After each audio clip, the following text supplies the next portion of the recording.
distinguished participants, ladies and gentlemen, good morning and good afternoon.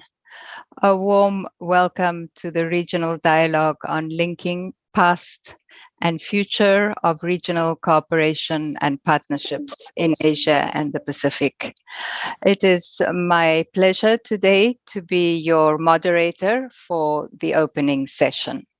And first, my sincere appreciation to all of you for joining us today. And my special thanks to the honorable ministers who have kindly taken time out of their busy schedules to share their valuable insights with us today. Before we start our meeting today, I would like to request all participants to kindly screen off your video and mute your microphones when you are not speaking.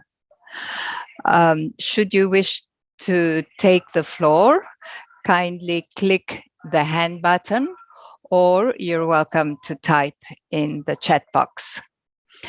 The meeting will be recorded to assist the development of a meeting report by the Secretariat. We will now proceed with the opening session. And I have the pleasure to invite Ms. Armida Salcia Alice Chabana, the United Nations Under-Secretary General and Executive Secretary of ESCAP, to deliver her welcoming remarks.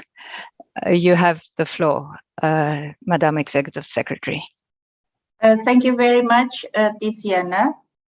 A very good morning, good afternoon, Excellencies, distinguished delegates and participants. Excellency Mr.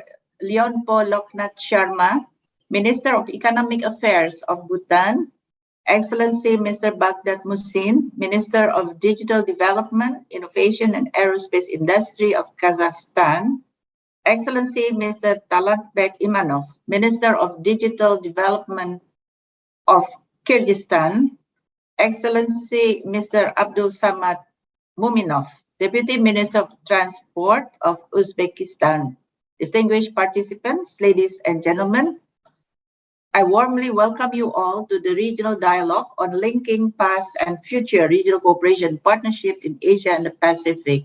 I would like to extend my sincere appreciation to the ministers for joining us.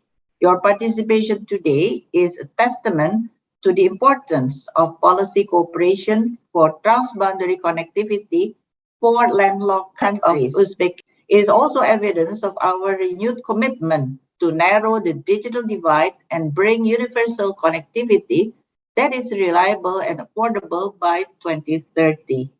The internet is a global public good that should benefit everyone, everywhere, and the development of shared principles for an open, free, and secure digital future for all is very critical. With internet usage having risen by about 40% during the COVID-19 pandemic, no aspect of daily life is untouched by increasing digitalization, while the and under-connected or underserved are being left behind. In this context, I would like to highlight ESCAP's 3 innovative online interactive tools that we hope will provide practical ways of advancing transborder connectivity, bridging the digital divide, and securing a digital future for all. First one is the e-resilience monitoring dashboard and its methodological toolkits for digital foresight planning. Monitoring the readiness of digital networks to withstand and recover from shocks is important because it is the essential condition during crisis for successful implementation for initiatives such as e-health, online education, e-commerce, and deployment of social protection schemes, just to mention a few examples. Second, country-level practice shows that infrastructure co-deployment is a cost-effective means of bringing connectivity to sparsely populated areas or challenging terrains.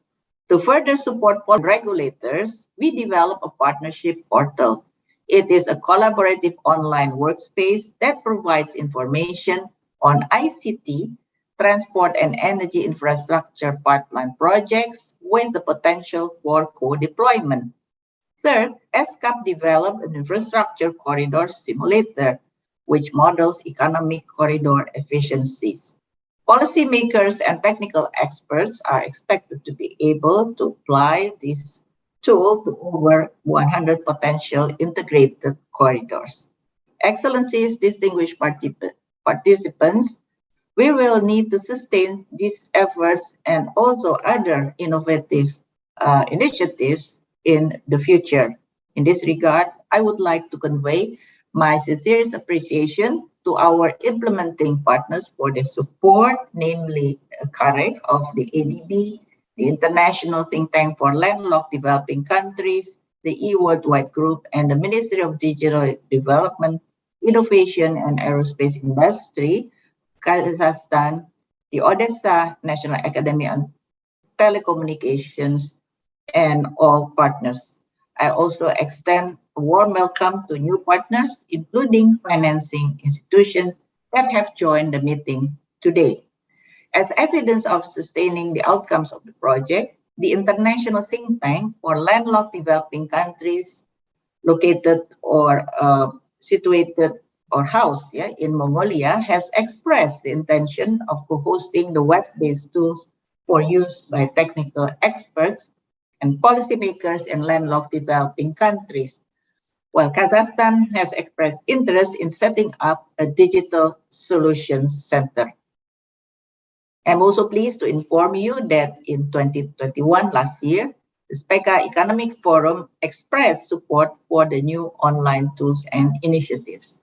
Excellencies, distinguished participants, looking forward, we expect that the new Asia-Pacific Information Superhighway Action Plan 2022-2026, owned by member states, will further strengthen regional digital cooperation and integration for sustainable development. ESCAP stands ready and look forward to working with all of you to further promote regional cooperation and partnership for a digital future. Thank you very much. Thank you very much, Madam Executive Secretary of ESCAP, for your welcoming remarks. I now have the honor to invite His Excellency, Mr. Leonpo Loknath Sharma, the Minister of Economic Affairs of the Royal Government of Bhutan, to deliver his welcoming remarks. Excellency, you have the floor.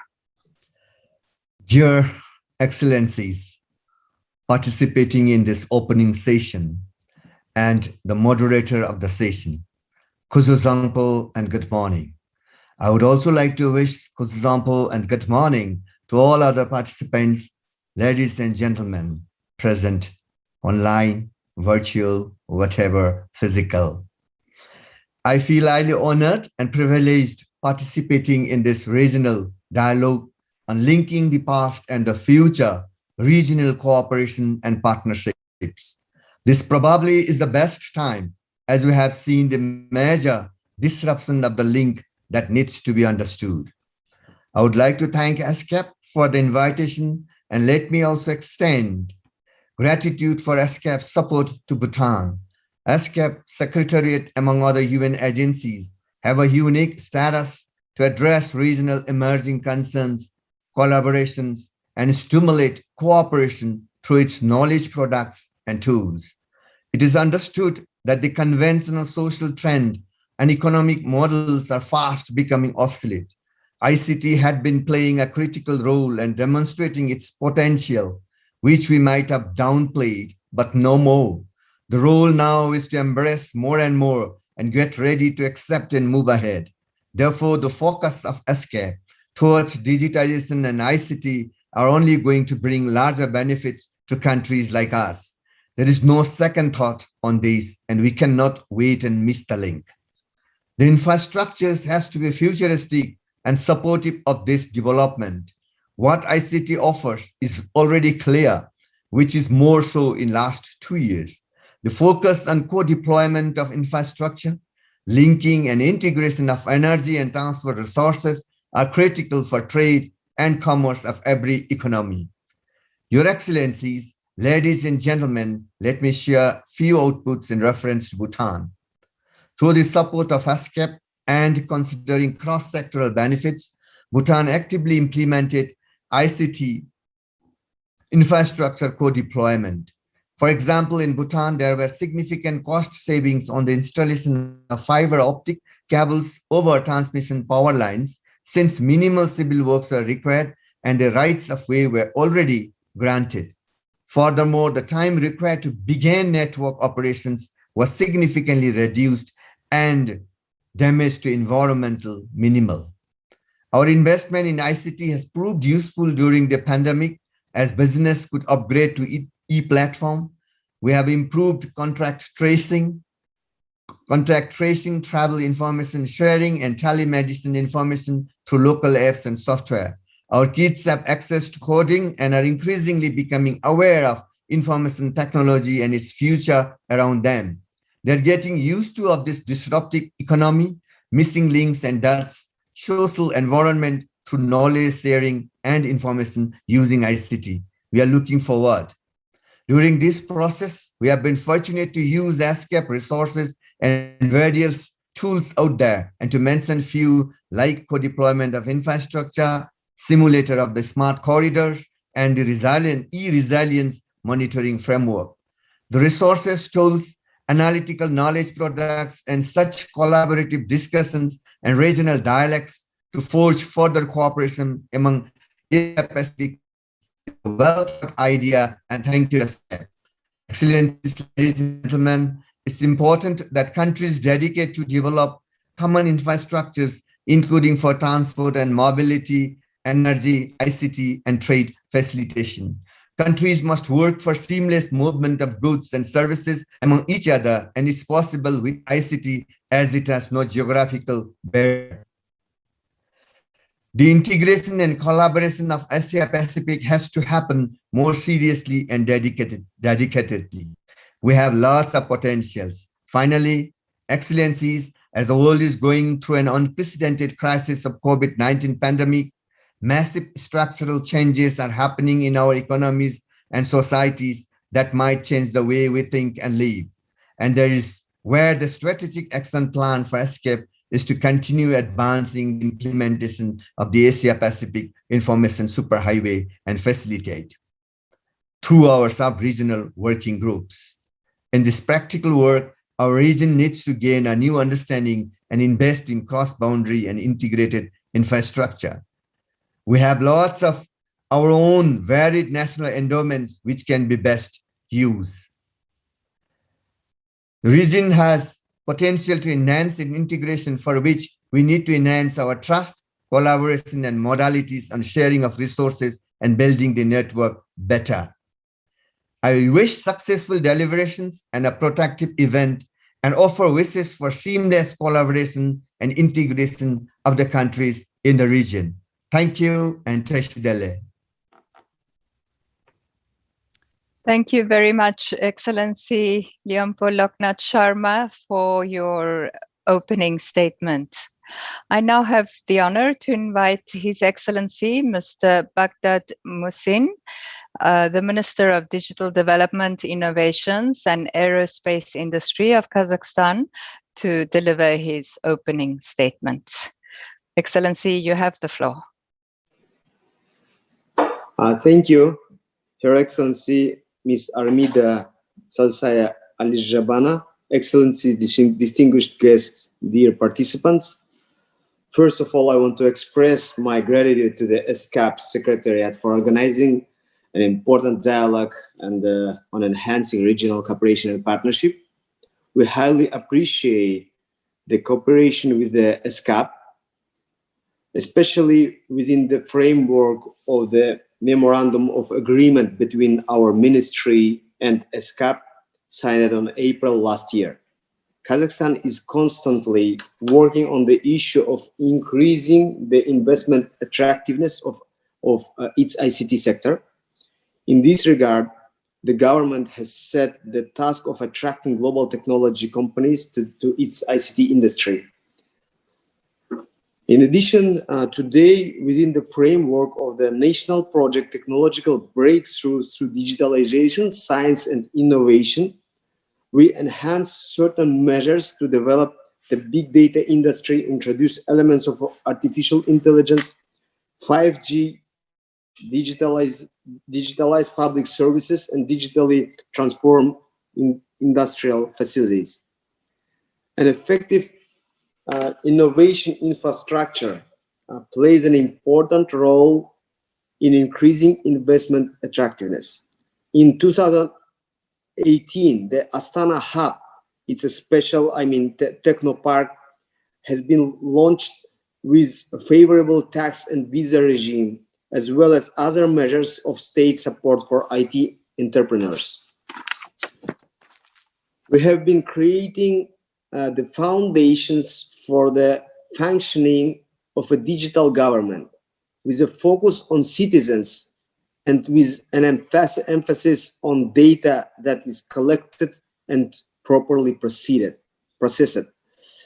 Our country is pursuing a policy based on the concept of a hearing state and focused on creating value for each member of our society, so-called client-centric model.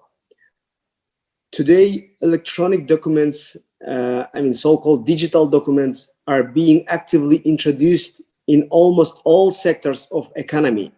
Public services and functions of government agencies are being optimized on a systematic basis. Today, as a result, about 90% of public services are available in digital format. The level of satisfaction with e-services received independently through the e-government portal is 91.8%. But in fact, what we are doing now, we are sharing our services with the banks, with the other digital platforms, to be able to serve our people through their portals. What it means? We don't. We were collecting 10 years ago. We were striving and collecting all the services in one portal on e-government platform. But now we are introducing our bus model, so-called smart bridge model, to share our services with our digital platforms through APIs. What it gives in the end, it gives us the people can touch digital government through not only through the e-government but through other digital platforms where they are able, and where is maybe it's like a competition between the digital platforms to serve people, and we are doing the competition in the e-government. In 2020, Kazakhstan ranked 29th among 193 countries in the UN e-government development index, moving up 10 positions. Nevertheless, the digital transformation is currently underway in order to further transform the public service sector and to create opportunities for the development of new types of business. We have institutions that focus on developing innovative clusters and supporting IT companies. We are open to share our practices and propose needed platforms to share successful cases with our colleagues in the region. And our ministry ready to cooperate with our colleagues to get their experience and successful solutions and cases. We support the idea of the regional digital center for Central Asia and believe that it will create a unique platform for important initiatives in the region. Therefore, strengthening institutional capacities through an analytical and policy-related work of the proposed Digital Solutions Center for Sustainable Development under UN ESCAP will play an essential role in preparing basis for the digital transformation of the region. With certain valuable recommendations and expertise of the ESCAP, will enhance cooperation in the region, so we are ready to continue our productive cooperation after the roadmap on the Digital Solution Center is adopted. In this regard, we are ready to discuss with ESCAP on widening our cooperation. Our understanding is that the exchange of experiences in certain areas of ICT between countries and their businesses is of crucial for promoting bilateral cooperation and development of the region. Again, I would like to express my gratitude for the opportunity to have a speech at today's session. I thank you, all of you, and for your attention, and wish successful work to all participants. Thank you. Thank you very much, Excellency Baghdad Musin, for your opening statements. It is now my honor to invite His Excellency Mederbek Kurbanbekov, the Deputy Minister of the Ministry of Digital Development of Kyrgyzstan, to deliver his opening statement. You have the floor, Excellency. Уважаемые гости, коллеги и партнеры, позвольте от имени... Distinguished participants, colleagues and partners, let me on behalf of the digital development of Kyrgyz Republic and personally from myself, just to welcome all the participants of the regional dialogue and express our gratitude to ESCAP for having invited and the floor given. So the key purpose of the Kyrgyz Republic government is sustainable development of the state through digital transformation, integration into a global digital economy. So the task of the ministry within the implementation of the digital Kyrgyzstan concept is creating digital national system, development of the ICT infrastructure, digital platforms, and improving legislation in the field of digital transformation, enhancing digital literacy, supporting innovative leaders, and creating strategic communication and basis for sustainable digital development.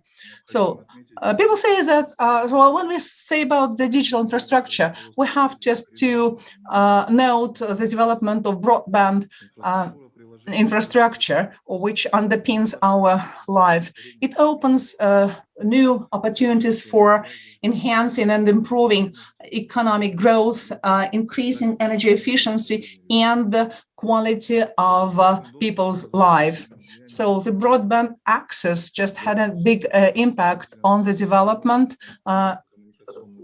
underpinned by the demand for new ICT services and increase of information exchange, which leads to a regular improvement of the networks. So Kyrgyzstan is one of the landlocked countries and therefore is interested in the development of the global communication infrastructure, which opens new opportunities for new goods and services. Regional cooperation is an important element of the economic development of the country, particularly taking into consideration the necessity to cooperate with adjacent countries. In this regard, development of the regional transport ICT infrastructure is an essential issue for us. We pay big attention to joint implementation of infrastructure corridor project, which connects such cities as Almaty, Cholpona, and Cholponata. It would allow just to build not only transport and energy, information and communication corridor, but also we are sure that it will become an impetus, it will give an impetus for development of cultural trade, tourist links between our countries. So the experience of a joint deployment of fiber optic transmission line within CASA 1000 in Kyrgyz Republic just showed that Kyrgyzstan will just have new opportunities for infrastructure projects, including railroad construction and the joint development of infrastructure. Let me wish all participants fruitful work. I'm sure that our discussion at this platform would bring good value for us in the nearest future. Thank you for your attention. Thank you very much, Excellency Mederbek Kurbanbekov, for your opening statement. I now have the honor to invite His Excellency Abdul Samad Muminov, the Deputy Minister of the Ministry of Transport of Uzbekistan, to deliver his opening statement. You have the floor, Excellency. Good morning, distinguished colleagues, distinguished ladies and gentlemen, distinguished moderator, distinguished Madam Armida Salsia, Ali Shahbana. First of all, I would like just to welcome UN Secretariat for inviting us to take part in this dialogue. First of all, on behalf of the Ministry of Transport of Uzbekistan, I would like to greet the participants of the event. I would I'm going to speak about the implemented and the planned projects of Minister of Transport of Republic of Uzbekistan. People say that during the COVID-19 period, transportation just has the most important significance. And during the pandemic, so the constraints on transportation on first demand goods had affected people's life, and there were certain issues in transportation of passenger. In order to improve this in the future and to build back in the future in transport complex of Uzbekistan, just digitalization steps were taken in this industry, which will lead to minimizing human involvement during passenger transportation and cargo transportation. And we've implemented successfully several projects, in particular information ETIR system, which comprises electronic registration of cargoes. This pilot system was jointly implemented with the Republic of Kazakhstan, and therefore pilot project is being developed with the Republic of Tajikistan, and further on, we are planning to use this with all adjacent countries. Second is implementation of permit forms. Electronic permit forms would allow to shrink human labor. If you know, so the ministry issues annually over 100,000 permits, and in the past we had to do it all manually, which made that process quite slow. And in addition, we're jointly with our strategic partners, we are implementing e-permit system. And in fall 2021, we just managed to transport cargo through this electronic system, and we are considering a possibility to implement this technology jointly with our neighboring countries in Central Asia.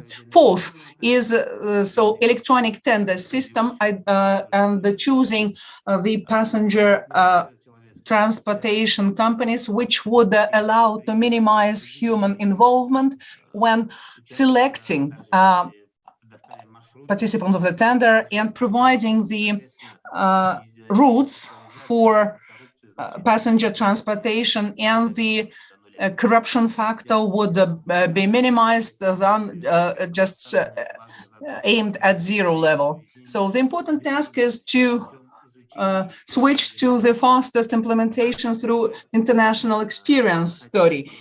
And first of all, we would like to actively implement HID technology, which would allow to purchase tickets to all means of transport and just to use it in all transport infrastructure, and would reduce an opportunity and eliminate the opportunity of providing physical documents, which would allow just people to do it at a seamless flow.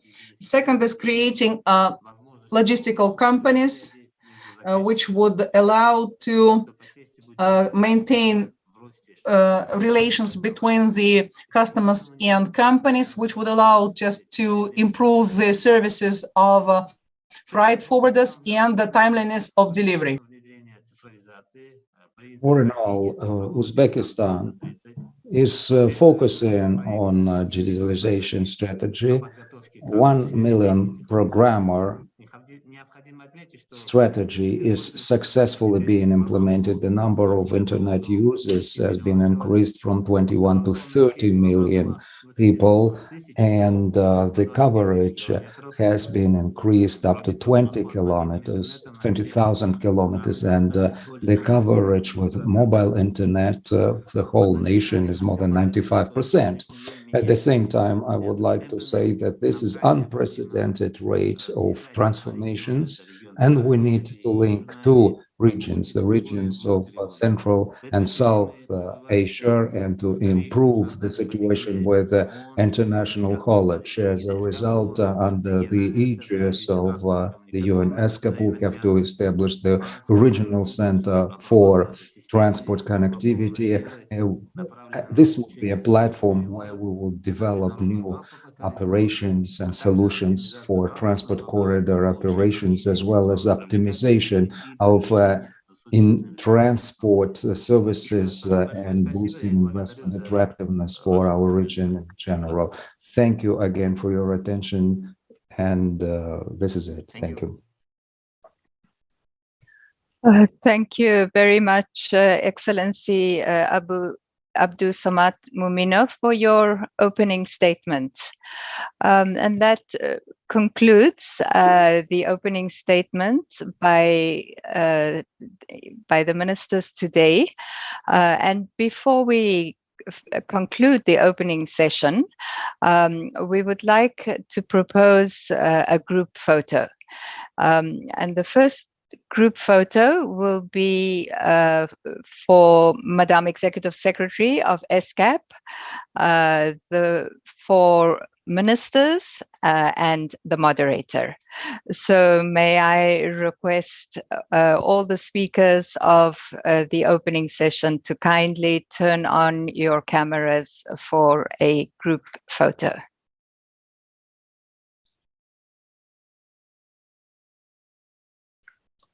Perhaps, Bo, could you tell us when you are ready with a 1, 2, 3? Okay. 1, 2, 3.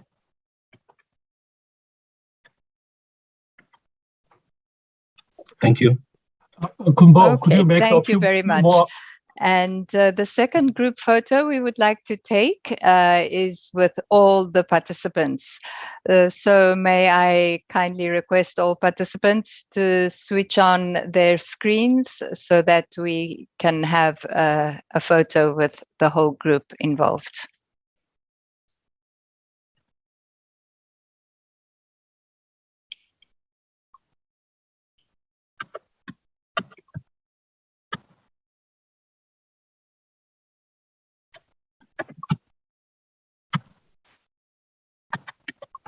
Kumbo, are you ready? Yes. Yep. 1, 2, 3. Okay, thank you both. So I think that's the second group photo done. So before concluding the opening session, once again, my very sincere thanks and appreciation to Madam Executive Secretary and to the ministers who joined us today. The statements were visionary and insightful, as well as inspiring. So my deep appreciation once again to all of you, and looking forward to continuing our partnership in the future. Thank you.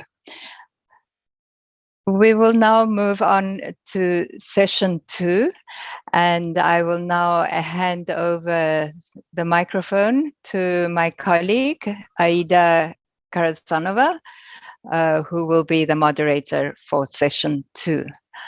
Over to you, Aida.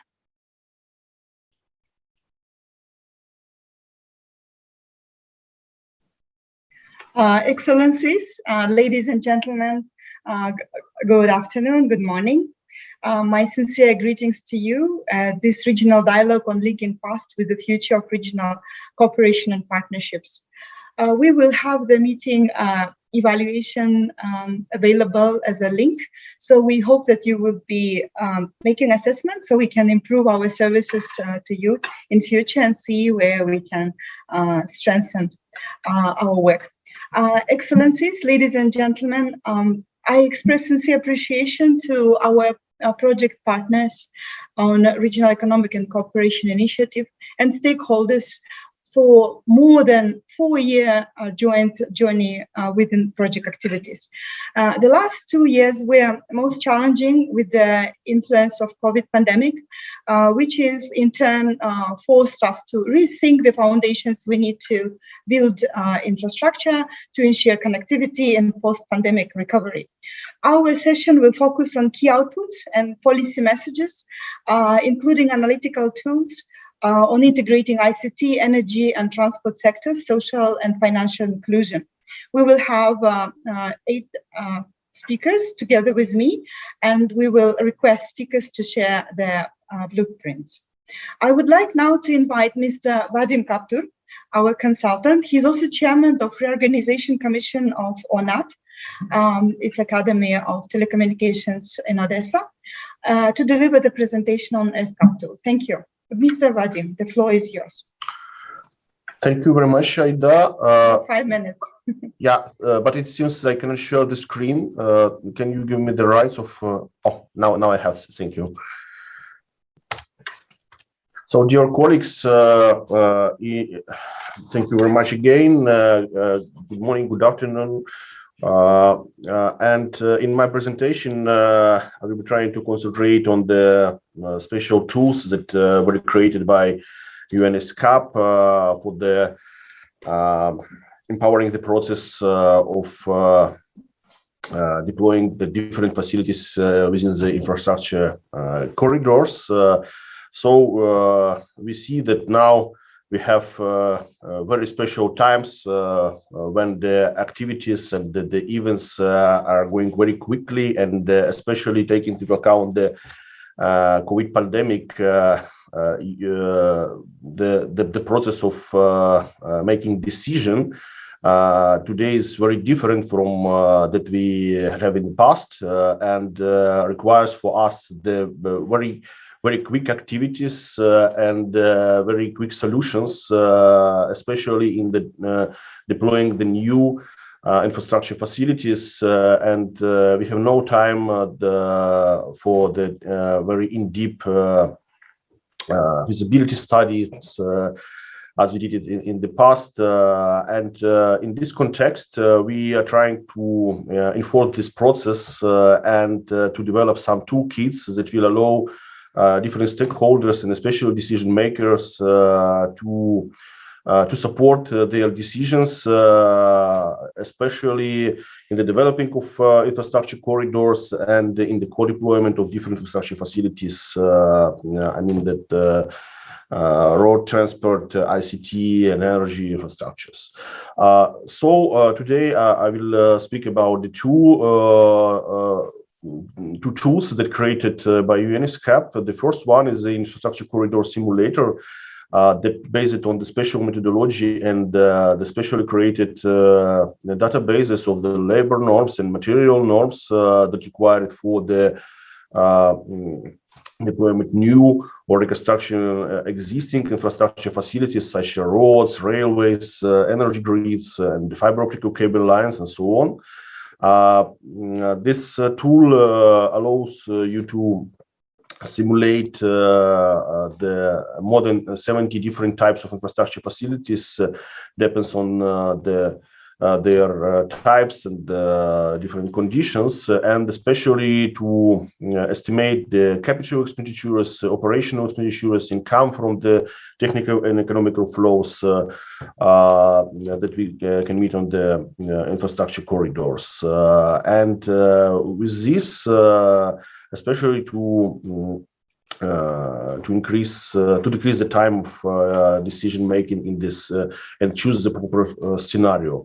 We are looking in the future with this tool, and by utilizing it with our partners, we're trying to create some new projects like a ranking system for the infrastructure corridors, because we have a great potential, especially more than 60 land borders between ESCAP member states in Asia and Pacific, that will allow us to create and develop more than 100 infrastructure corridors. And also we are looking for developing the new and more powerful version of such tool that will allow us to apply it for the bigger amount of designers and decision makers and so on. And the second one, the portal that allow to bring together the information about the perspectives of the co-deployment, and also by using unique methodologies to evaluate the perspectives of and potential from the co-deployment based on the methodology of estimation of the infrastructure facilities compatibility and economical efficiency of co-deployment. The infrastructure owners can estimate the potential from such projects and build partnership within this specially created portal. With this, I want to thank you for all ESCAP team and for the all partners that helped us with on this way, especially ITT LLDC, and I hope we can find the partners for the future development and promotion of this project on the region. Thank you. Thank you very much, Dr. Vadim, for providing an overview of these new tools. They are very fresh, and we hope that we can develop our partnership and then support the region in connectivity. Now, let me please invite Mr. Orlando Roman, our consultant from Social Development Division, to introduce leading no one behind methodology and results on ICT and financial inclusion in Kazakhstan, Kyrgyzstan, and Mongolia. Thank you. Orlando, the floor is yours for 5 minutes. Thank you. Yes. Hello. Good morning. Thank you so much for your introduction. Good morning, delegates, ladies and gentlemen. So my name is Orlando, and I'm working in the Social Development Division here at the United Nations ESCAP, and I'm going to introduce you a methodological tool that we have developed during these last years. So first and foremost, I would like to start with a definition of what do we mean by inequality of opportunity. So here, let me put it. Yes, sorry. So what do we mean by inequality of opportunity? And then a related question is, what happens when a person's potential in life is just determined by the lottery of birth, right? So here we're arguing that access to key services and opportunities should be universal. So access to education, access to ICTs, access to clean water and basic sanitation should be universal, and access to the services and opportunities should not be impacted by individual circumstance. So it shouldn't matter whether you're a man or a woman, doesn't matter what is your educational level, or what is your wealth, what is your residence, and so on and so on. So how do we identify the forces behind groups in access to key services and opportunities? So here at the United Nations ESCAP, we develop an analytical tool that we call the classification and regression tree analysis. So in the concept of this project, one step back. So in total, we have 18 opportunities that we're measuring across 27 countries in Asia and the Pacific. And in the context of this project, we're basically seeing what are the rates of ownership of a bank account as a landmark of financial inclusion, and also what is the internet use. So here you can see the related SDG indicators and the two opportunities that I'm going to use. And most important is that we want to go beyond average access to these services and opportunities. So we are interested to see what is the intersectionality between the circumstances to identify the force behind group. So before I mentioned, for example, wealth, and then I want to include residence, age group, a minority, status of ethnic group, education, sex, and so on and so on. So this is really important because we want to go beyond average access. So I'm going to spend 1 minute in explaining to you how the tool works. I'll start with the question of what is a classification and regression tree. So it's just it's an analytical tool, and it's just an algorithm that partitions the sample of the country into different groups based on the circumstances chosen, okay? So how it works is like the algorithm starts by searching for the first split of the tree, which is most significant, and then it starts making subsequent splits. So what does this mean? For example, let's see this tree example that we have in the right corner. So let's imagine an hypothetical country where the access to electricity is 50%, right? And we want to divide this sample with the goal to maximize the between group sum of squares. So how does it work? It's like you introduce in this analytical tool a circumstances, so in this case, education, and then the tool makes a split. So for example, in this case, if we consider education, more educated individual has an access to electricity of 60%, and less educated individual has an access to electricity of 40%. But then what happens if you introduce another circumstance, for example, resident status? So here we see that this is a more informative split because it's maximizing again the between group sum of squares. So this is how the tool works. And then once you have these sphere splits, the algorithm starts repeating over and over again until it satisfies this splitting criteria, and then it creates what we call the tree structure. So what does it mean in this context of this project, and what are the results for Kazakhstan, the Kyrgyz Republic, and Mongolia? So we run this analysis for bank account ownership and the household level, and also internet use and the individual level. So here you can see the final tree structure for Kazakhstan 2015, and we have that the average access to the average ownership of bank account is 79%, sorry. And then if we analyze which one are the furthest behind group, right? We have lower or secondary educated households that belong to the bottom 40, and the bottom 40 are the bottom 40 of the wealth distribution, so poorer households. If we repeat the analysis for the Kyrgyz Republic, we have a similar analysis. So lower educated and poorer individuals are the ones with lowest ownership of a bank account. And in Mongolia, we have that the furthest behind group are lower or secondary educated individual. So this analysis, like I said, is repeated for 27 countries in Asia and the Pacific, and it's quite interesting because you are able to see what are the gaps, right, between the furthest behind group. So in this case, the red lower bar, and what is the access rate, on this case, ownership rates of the best of group, in this case, the green bar. And then you can see in Asia and the Pacific what are the bank account ownership rates, and most importantly, what are the gaps. A similar analysis was conducted for internet use. So here, for example, we have our country of Kazakhstan, the Kyrgyz Republic, and Mongolia. So how are we planning, or how we see the use of these results? So most importantly, we're aiming to influence policy making to create the foundations for an inclusive digital economy. So as of now, we have been providing support to countries in general, not only in understanding the tool, but also how to run them themselves. And then in general, this can be fed up into common country assessments or BNRs, and in general, anything policy development and implementing tools in Asia and the Pacific.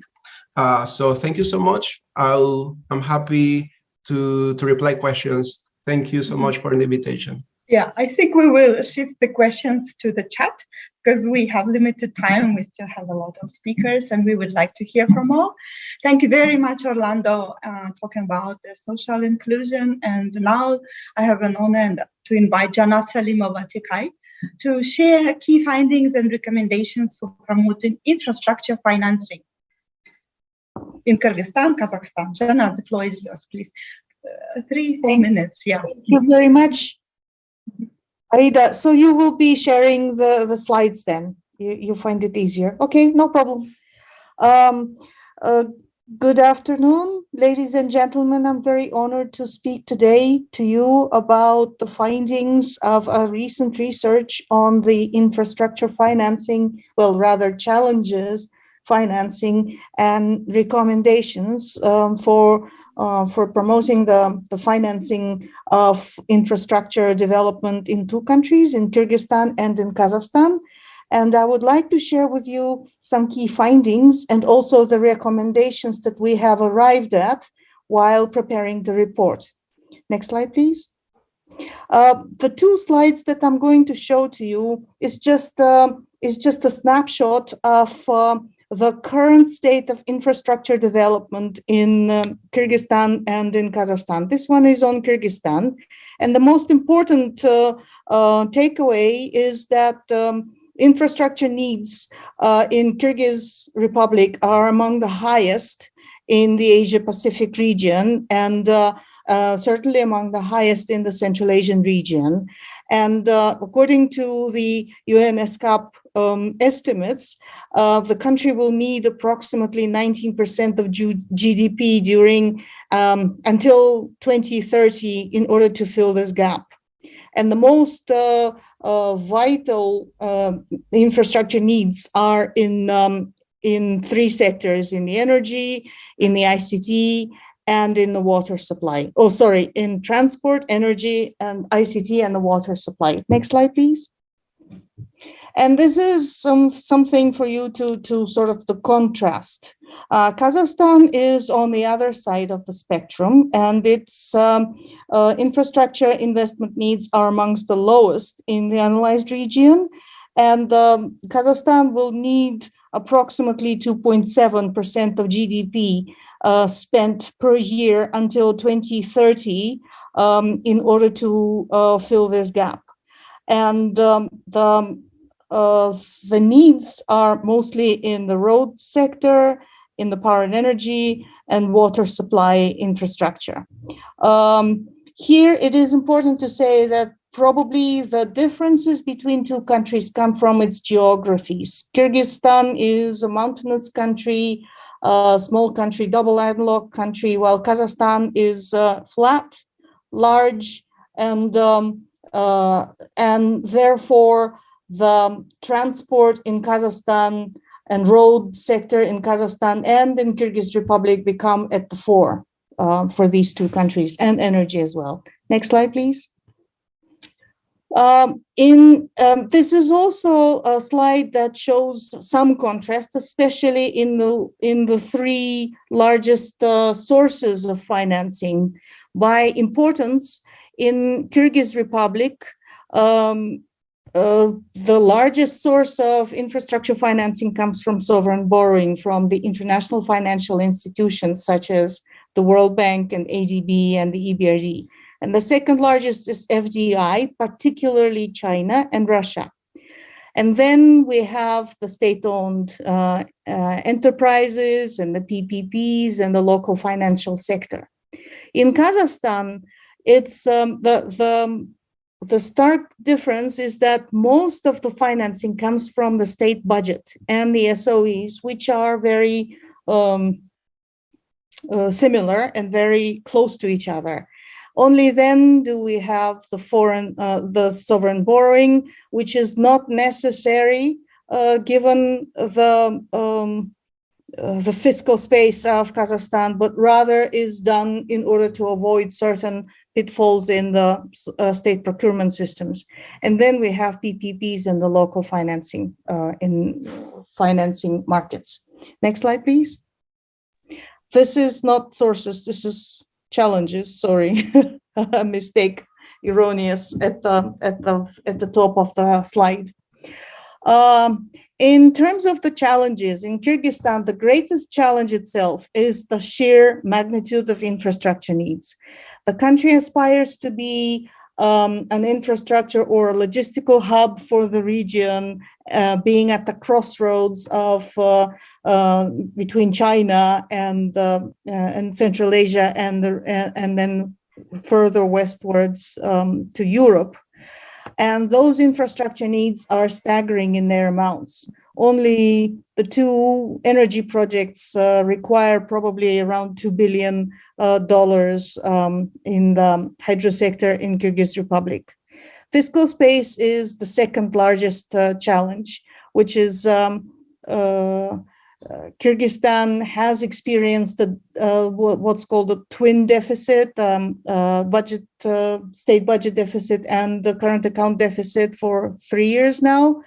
And the COVID situation has exacerbated this challenge.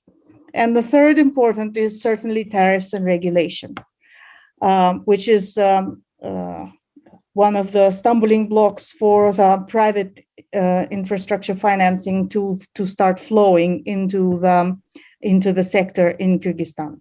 In Kazakhstan, again, stark difference. It's rather the strategic planning, because it seems like the country, because of its comparative comfort with the level of infrastructure financing needed, it seems like on that or with that in mind, the country views some extravagant projects like an LRT project in the capital and other such endeavors as more important. And this shows the lack of planning. Seems like investments are going in, and yet the gap is only widening. And the second largest challenge is tariffs and regulation. Kazakhstan has wound back some of its reforms in the commercial regulation for infrastructure sectors like energy and transport. And this has blocked the interest of private investors in financing infrastructure projects in Kazakhstan, and this will need to be addressed. And the third largest challenge is indeed the government's or the state participation and the state share in the infrastructure assets. The country urgently needs to privatize its infrastructure assets if it wants them to develop. Next slide, please. The policy recommendations are hence also, although somewhat similar, still different. Kazakhstan urgently needs, as I said, to complete the commercial regulations and tariff reform. Without this reform, the country is unlikely to see the flow of investors, because they will not trust the commercial regulation, which is conflicted with the social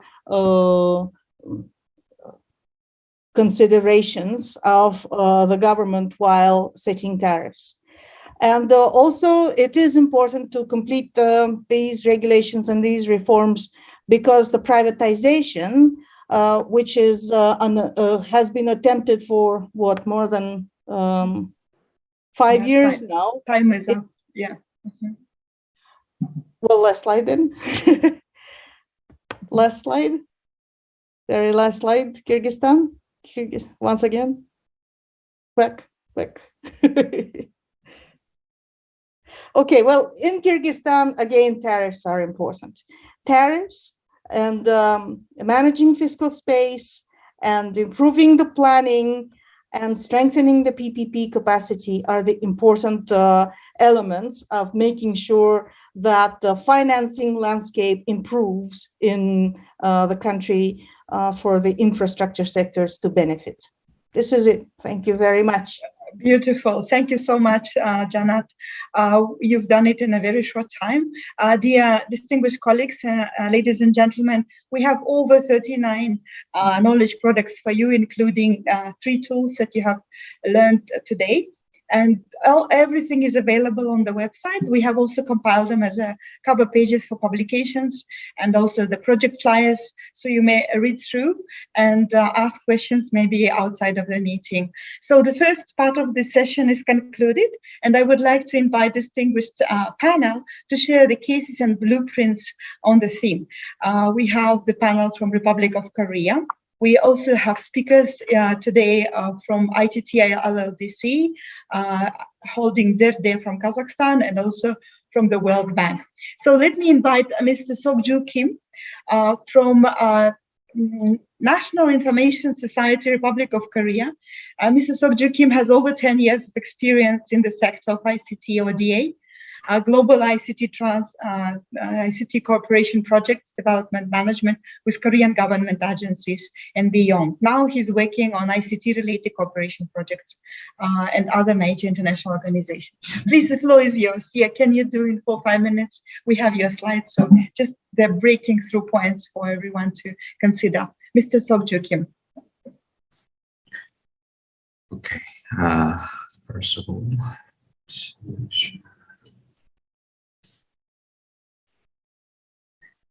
yes, please, you can take five minutes. Yeah.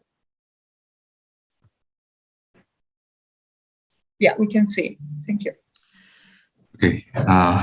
Hello. My name is Sokju Kim. I'm a principal manager at National Information Agency of Korea.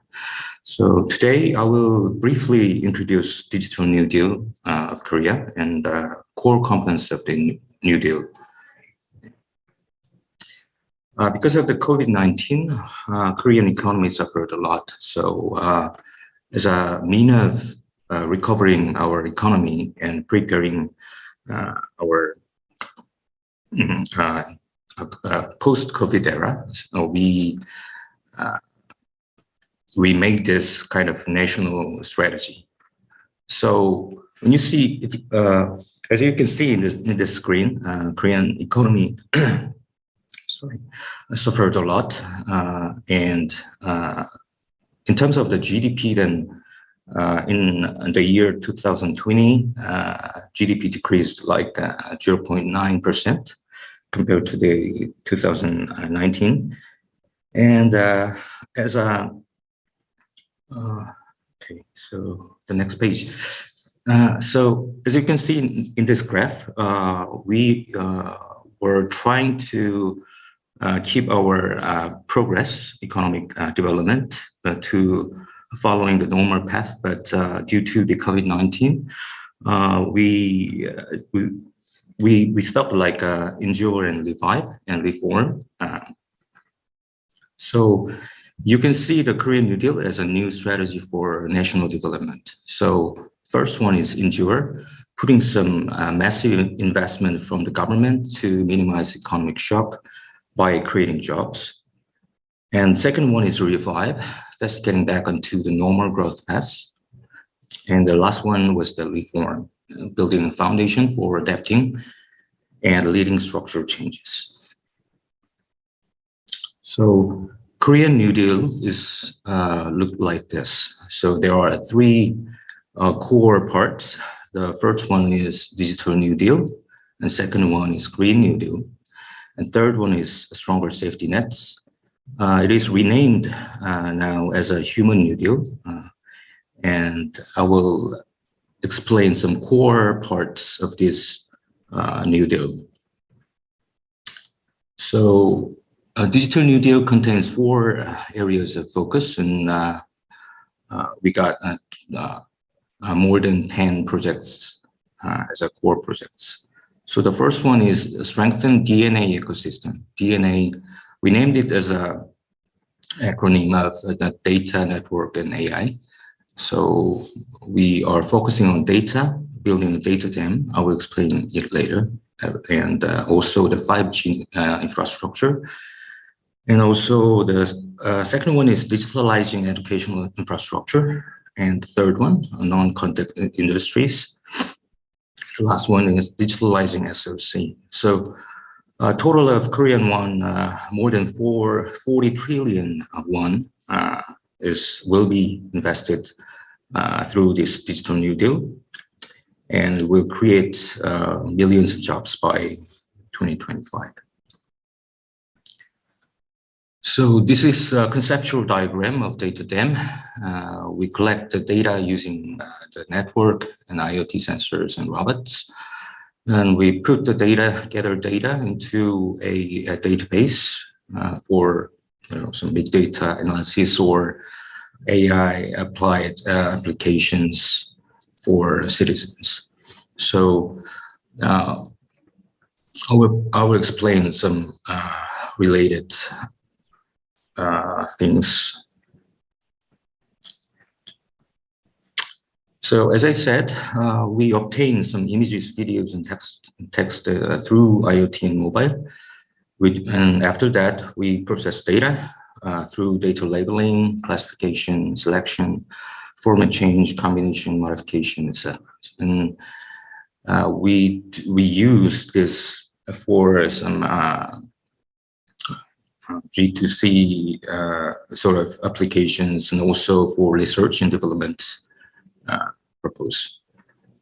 And we also gather some data, and we opened AI training data through AI Hub of Korea. And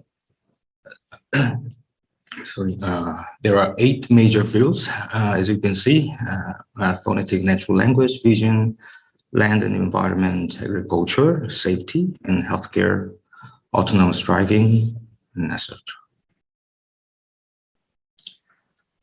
Next one is Open Data Youth Internship.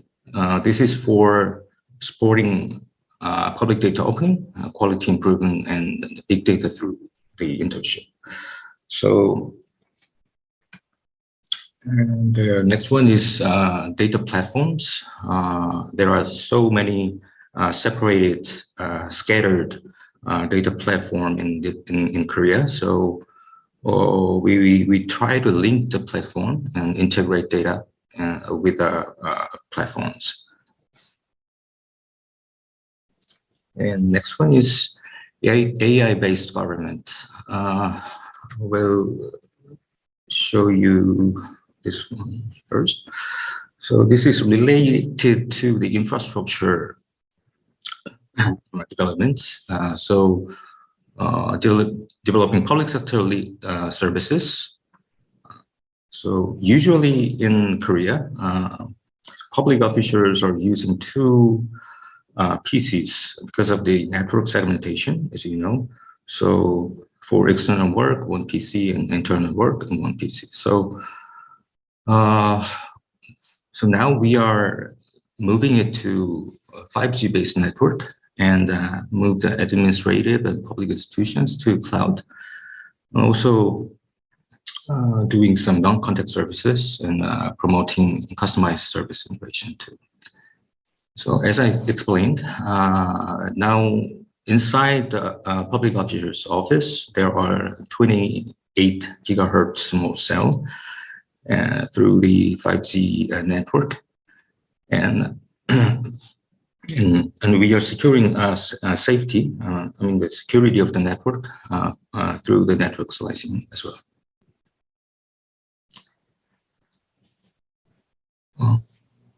And the next part is infrastructure development. So through improving the quality of public Wi-Fi and expanding its coverage, and also achieving 100% Wi-Fi installation in all schools in Korea.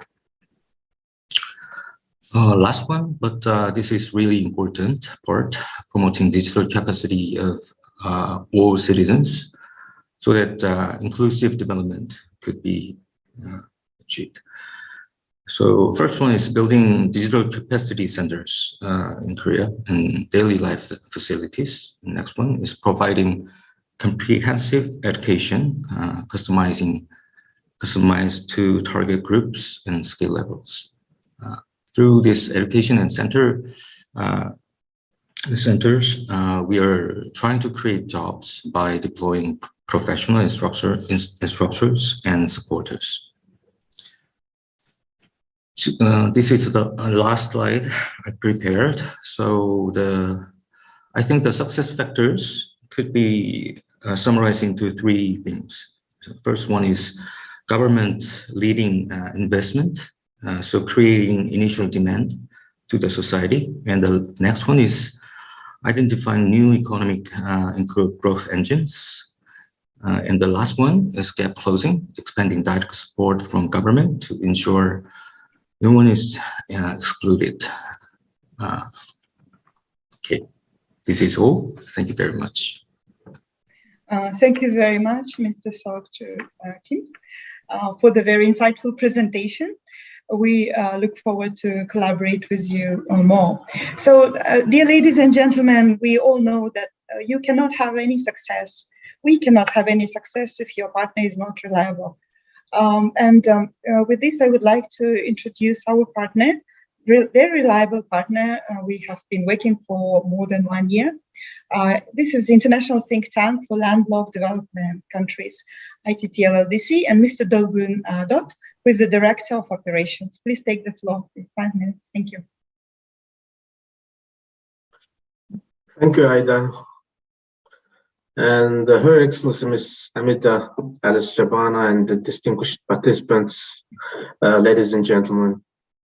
Yeah, first of all, I would like to express my sincere gratitude for the United Nations ESCAP Secretariat and Ms. Al-Shabana and Ms. Tiziana Bonapace and Ms. Aida Karajanova for the invitation to this webinar. Yeah, furthermore, let me acknowledge the leadership and the strong commitment of ESCAP to sustainable development of the landlocked developing countries.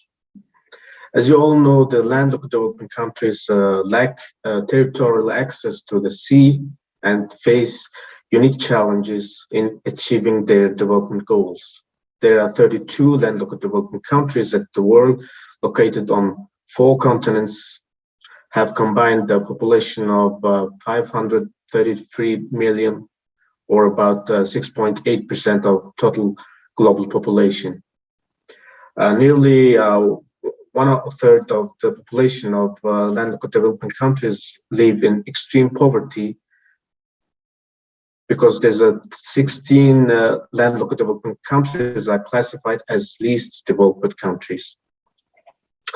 The average ranking of the landlocked developed countries on the Human Development Index lags behind the world average, as the landlocked developing countries have adequate domestic financial resources, high debt levels, fragile health systems, poor education and infrastructure systems, and poor rates of digital connectivity and ICT infrastructure, too dependent on export, import, and transit countries. Those are one of the important facilities for sustainable development goals achievement and resilience and sustainable recovery from the COVID-19 pandemic. Since the establishment of the International Think Tank for the Landlocked Developing Countries as an only intergovernmental organization for the landlocked developing countries has been delivering a number of high-quality thematic research papers and studies covering development-related issues in landlocked developing countries, as well as implementing technical assistance projects in partnership with United Nations agencies and other development partners. And particularly, I would like to highlight with ESCAP. So as you know, all know, for any developing country, the infrastructure is crucial, especially for the LLDCs, and construction and management costs are too high for those countries with a vulnerable economy. Last year, we have cooperated in the implementation of the project titled Addressing the Transboundary Dimension of the 2030 Agenda for Sustainable Development through Regional Cooperation and Integration in Asia and Pacific countries, targeting policymakers and provide private sector partners of Kazakhstan, Kyrgyz Republic, and Mongolia as the main target beneficiaries. Under this cooperation, 2 web-based toolkits were verified and validated and introduced by Mr. Betin Kaptur to you a few minutes back. The first web-based toolkit is a simulator of the integrated infrastructure corridors. The second toolkit is the partnership portal on co-deployment.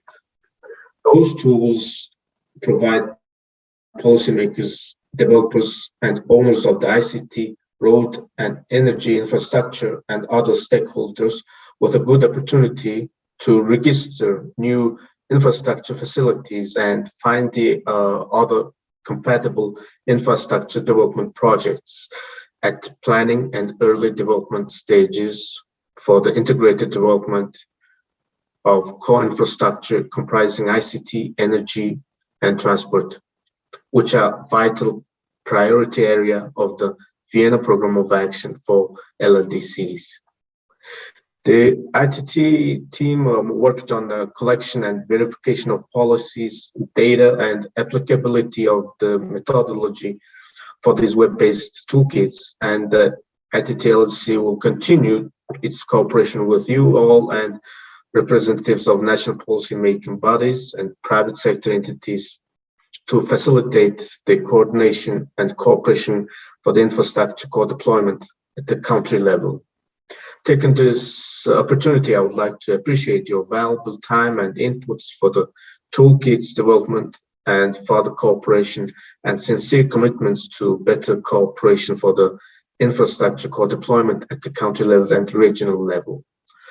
As you're all aware that in order to achieve our goal to develop these web-based tools for the benefits of the landlocked developing countries, the ITT in collaboration with UN ESCAP seeks for funding opportunities and contributions from other international organizations, development agencies, donor countries, and private sectors. Therefore, we call on you all, our partners and governments, to cooperate with us for further development of these online tools for the benefit of the LLDCs. Again, I would like to express my sincere appreciation to ESCAP as a regional arm of the United Nations for Asia and Pacific for its development assistance to the region. For the past 7 years, ITT has joined forces with ESCAP, and we have been serving the special needs of the LLDCs in the region by providing advisory service and capacity building, particularly in the disaster risk reduction, digitalization, trade facilitation, as well as improvement of connectivity. And the ITT LLC will be standing ready to continue our collaboration efforts with ESCAP.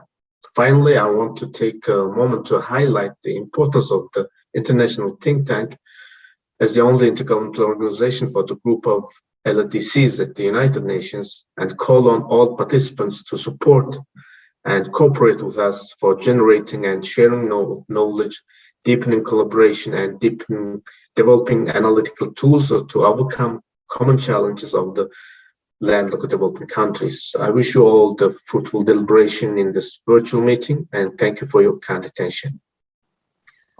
Thank you very much, Mr. Dolgun, for all the inspiration and the call for partnerships. I would like to invite the next distinguished speaker, who is Arman Abdrasilov. Mr. Arman Abdrasilov is the chair of the joint stock company of National Info Communication Holding ZD from Kazakhstan. We would like to learn about your initiatives. The floor is yours. Thank you. Здравствуйте, уважаемые коллеги. Hello, distinguished colleagues. Hello, distinguished participants of this workshop. Can you hear me okay now? Can you please turn on the presentation?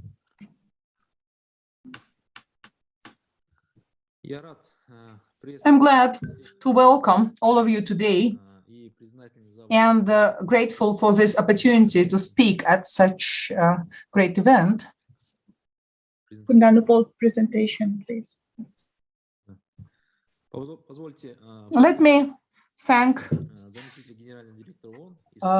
Under Secretary, UN Under Secretary, ESCAP Executive Secretary, Madam Armida Salsiali-Shakhbana, and Madam Tiziana Bonapace for having organized this meeting. So the purposes of this organization are really very close to our heart.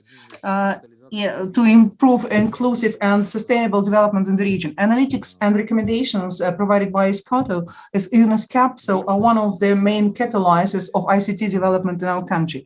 So the activities of our holding, ZD Holding, which I represent today, can we just go to the next slide, please? Are just interacted with our with the sustainability because our holding is just interconnected with electronic sustainability and has just powers of the National Institute of the Development in the ICT technologies. We are part of this community and carry out a lot of work in this area. Next slide, please. During the recent years, Kazakhstan makes steps to improve e-sustainability, including through the set of measures made aimed at ICT security through 2022. So, for example, we have the so-called Pyrenees Center, which is the neutral structure, network structure, providing possibility to Kazakhstani provider to exchange internet traffic without internet channels. So the sustainability is supported by the broadband network and the reserving infrastructure. Next slide, please. In order to identify and minimize consequences of computer attacks, the government approved a national anti-crisis plan of response to information security incidents. It is established by the National Coordination Center of Information Security. So a set of security operation centers were created. And so there is an access of citizens and business to the portal of electronic government, and measures are taken to improve index of access of information system for governmental authorities for state services provision in order to create necessary level of access to governmental data. So the work is carried out to improve the platform digitalization model. Next slide, please. In order to improve the resilience of ICT networks, the priority is development of broadband highway and improving data center, which meet Tier 3 and Uptime Institute certificates. So this would allow to ensure resilience and to support online necessary information flow in the area of governmental services, business, seamless operation, online education, banking, e-trade, and others. Take into consideration the challenges that were faced by the world during the 2020-2021. So just actually show that information technologies are just going through all the public relations, and the digital world of Kazakhstan needs a legal model just to regulate new reality. The analysis of the laws of the Republic of Kazakhstan, actually we've conducted that work last year, showed that digital sector is regulated by 15 laws in Kazakhstan and something about like 50 bylaws, which are interrelated with the or associated with the IT regulation. In addition, so the mechanisms of amendments is rather cumbersome, and in this regard, when amendments are made, so the situation is even gets more difficult sometimes when certain amendments needed for some regulatory document, and as it is planned like intended in 1 year later, so or maybe some other documents are scheduled for changes and amendments for the nearest future. Therefore, efforts to accelerate this process. So we'll just make amendments to other regulatory acts. Therefore, we have a kind of patched legislation. In our opinion, and we discussed that position several times with ESCAP experts, and thank you very much for this, codification of all the law is needed, which regulates IT and information area. We call it this project Digital Code, which should comprise following issues: establish a modern, resilient infrastructure, access to data and their ownership, ensuring information security, applying digital technologies in governmental management and administration, transboundary information exchange of flow, and resolving conflicts in information space.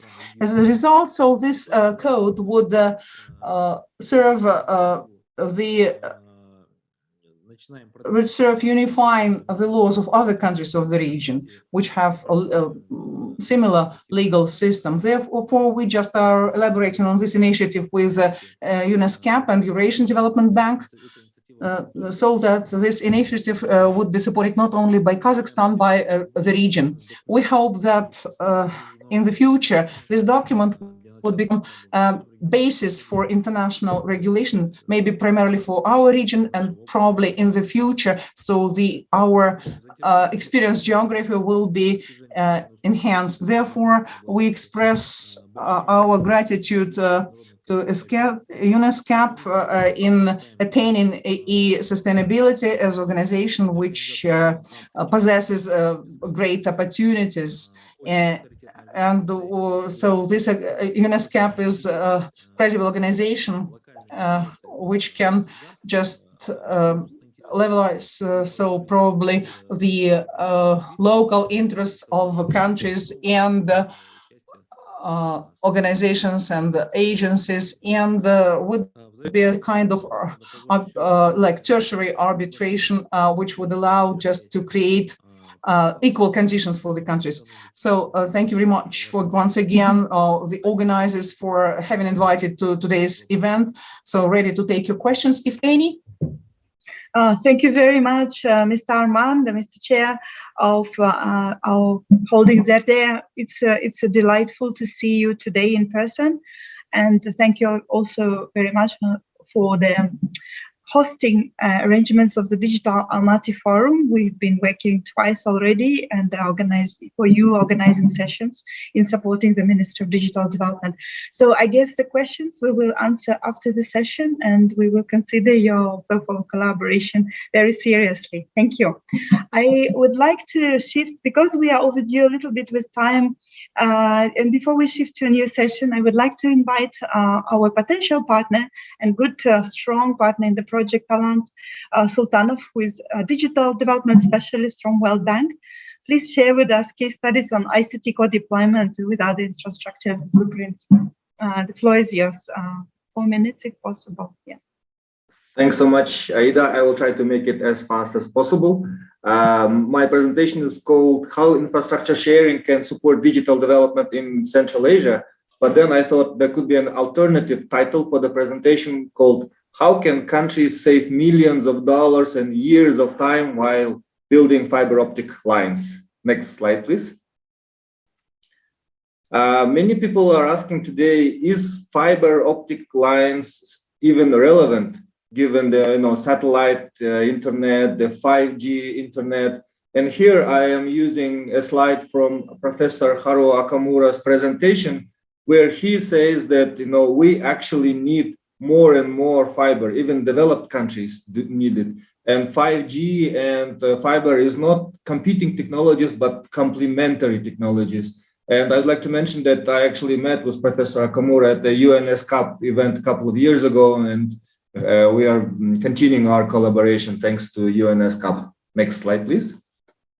So if we look at Central Asian statistics, I'm not going to go over all these charts, but the message here that in Central Asia, internet statistics are lagging behind global averages in terms of quantity, quality, speed, and the price.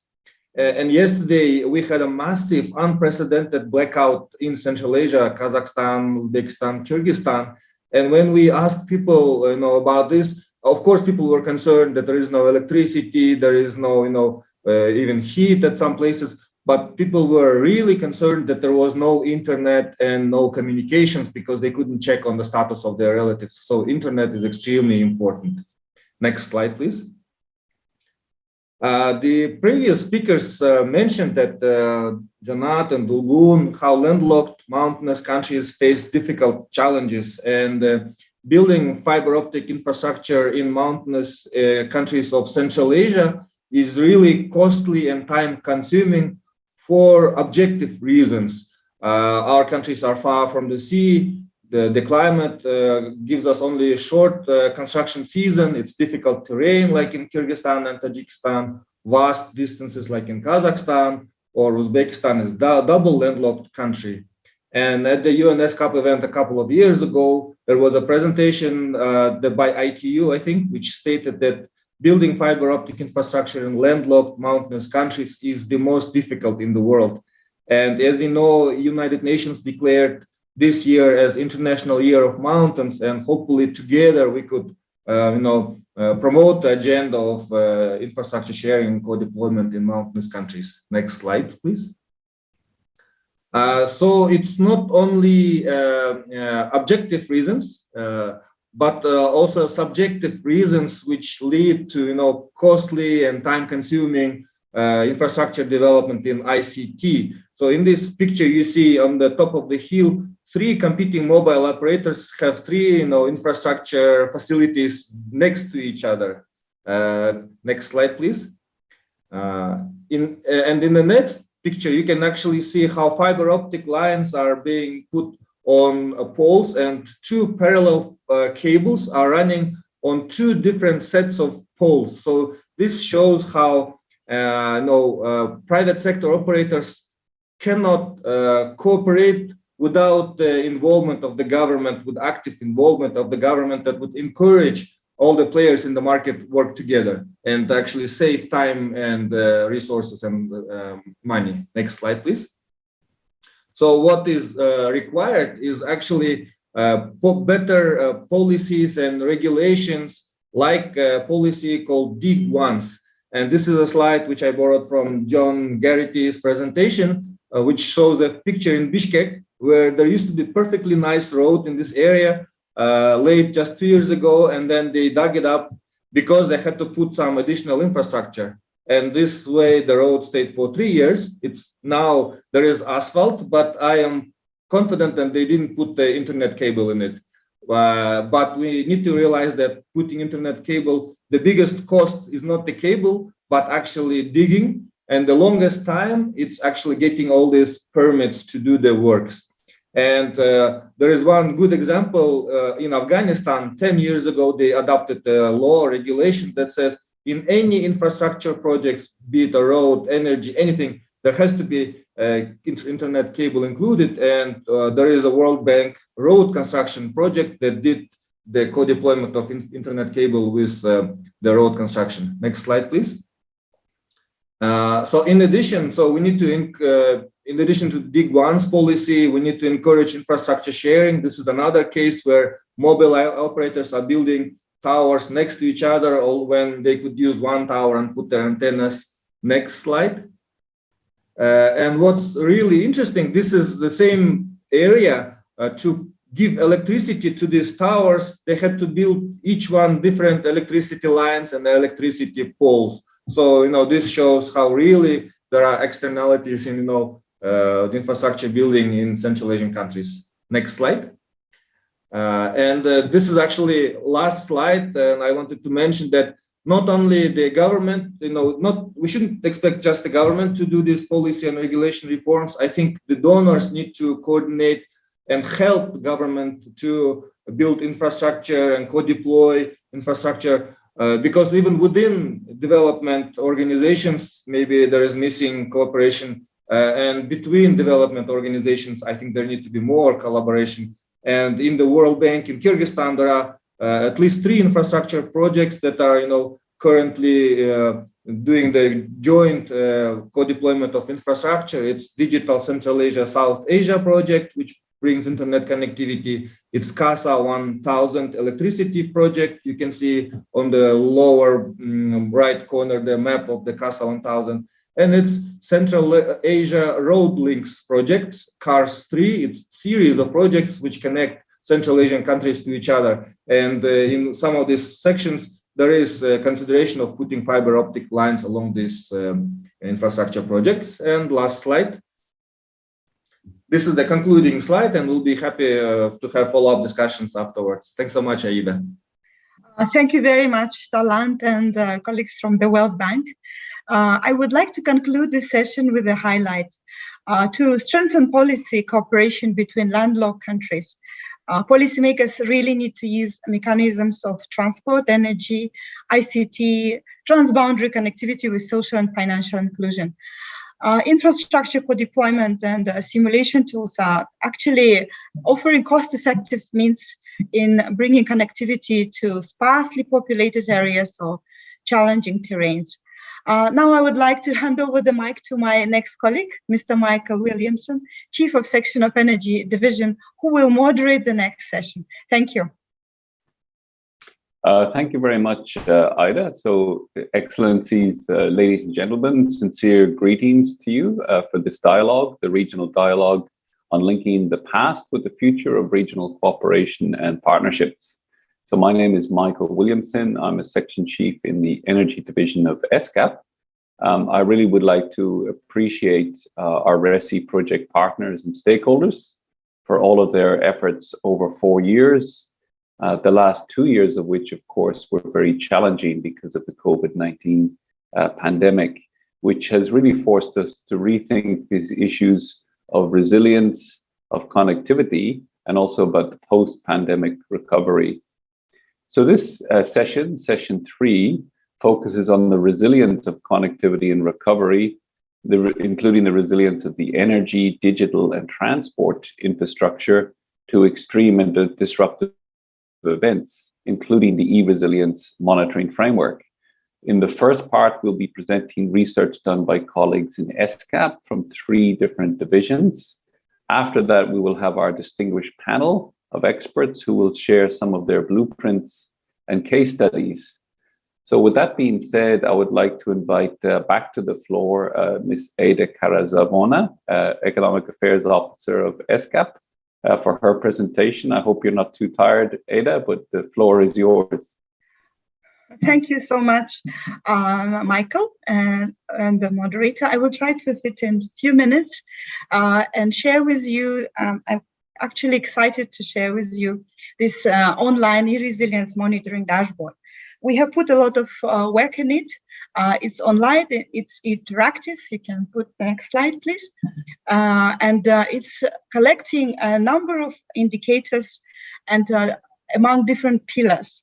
So we wanted to offer, and we started with the concept of e-resilience framework from pandemic management perspective. And most of you may remember that we looked at this subject from risk prevention, risk reduction, preparedness and recovery, and also looked at the resilience of ICT infrastructure networks, and also at ICT for societal resilience component. Next slide, please. We all know that e-resilience is the ability of ICT system to withstand, recover, and change in the face of external disturbances. It's an integral component of Asia-Pacific Information Superhighway, and now it's in our action plan of 2022-2026. We are supporting commitments towards infrastructure, so it's fit the digital future under the connectivity for all pillar. We looked at the e-resilience framework through analyzing the readiness of e-resilience in 12 economic groups. You can see this on this slide. Next slide, please. And we grouped the indicators for each of these country and grouping under 4 pillars: ICT in different sectors as a policy, ICT role in setting up the new systems, ICT in data management, and infrastructure as a physical foundation. We also analyzed the cumulative scoring and the metrics, and looked at the indicators individually and in group, from the point of least network readiness and most network readiness, and pointed the color code. Next slide, please. So if you could see in each of these components, we have 13 indicators. Next slide, please. And each of these indicators can be found from reputable sources. Next slide, please. You can also look at the cybersecurity and the social aspect of the metrics, and you can also look at the aspects of access and gaps in rural and socioeconomic activities. Next slide, please. I would like to draw your attention to the next slide. Where we offer you, next slide, please, some visualizations. For example, the maps. Our colleagues worked on the maps, and we make them available online free for public use. You can see for all 12 groups, the mobile grid, internet speed, and also the fixed grid for each subregions and the countries. Next slide, please. You can also see the scorecard for the hazard through the map and the visual representation of the indicator. Next slide, please. As we worked, we were able to put the indicators and goals into the chart-based form. So my colleagues will be presenting further the methodological approaches. Next slide, please, on how we can come up with to this pentagon-shaped slide, and we prepared some profiles for countries, and when we look social economic analysis and also the surveys to understand the policy readiness on e-resilience. So in summary, please, next slide. I would like to highlight that the change framework needed for the e-resilience and the sustainability. And as you can see, if you plot 5 pillars into one chart, you can see that absence of one will make the whole system either rigid, or we will have anxiety if there is no data. There will be some resistance if the policy is not enabled, some frustration, and also fragility. So to enable the whole framework change, we need all components to be in the system. It's digital data, policies, infrastructure, hazard, and exposure. Next slide, please. You can actually look through the publications and resources that we have developed for you. I would like to recognize our partners from eWorldwide Group, also from our Division of Administration, and also the map creators from GISPO, who helped us to come up with these visuals.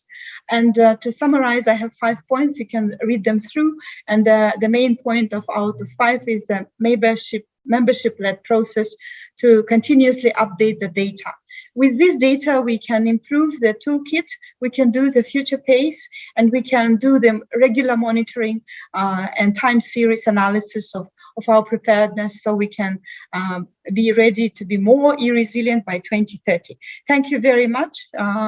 With this, I conclude my presentation. Thank you. Thank you, Ida. Thanks for sharing the highlights and recommendations of the partnership framework. So next, I would like to invite Ms. Olga Chepeliniaskaya. She's a climate change and DRR specialist and the founding director of UNI-CITI to take the floor. So Olga has been working with ESCAP to help understand the risks from climate change on the key sectors in transport and energy. So Olga, over to you, please.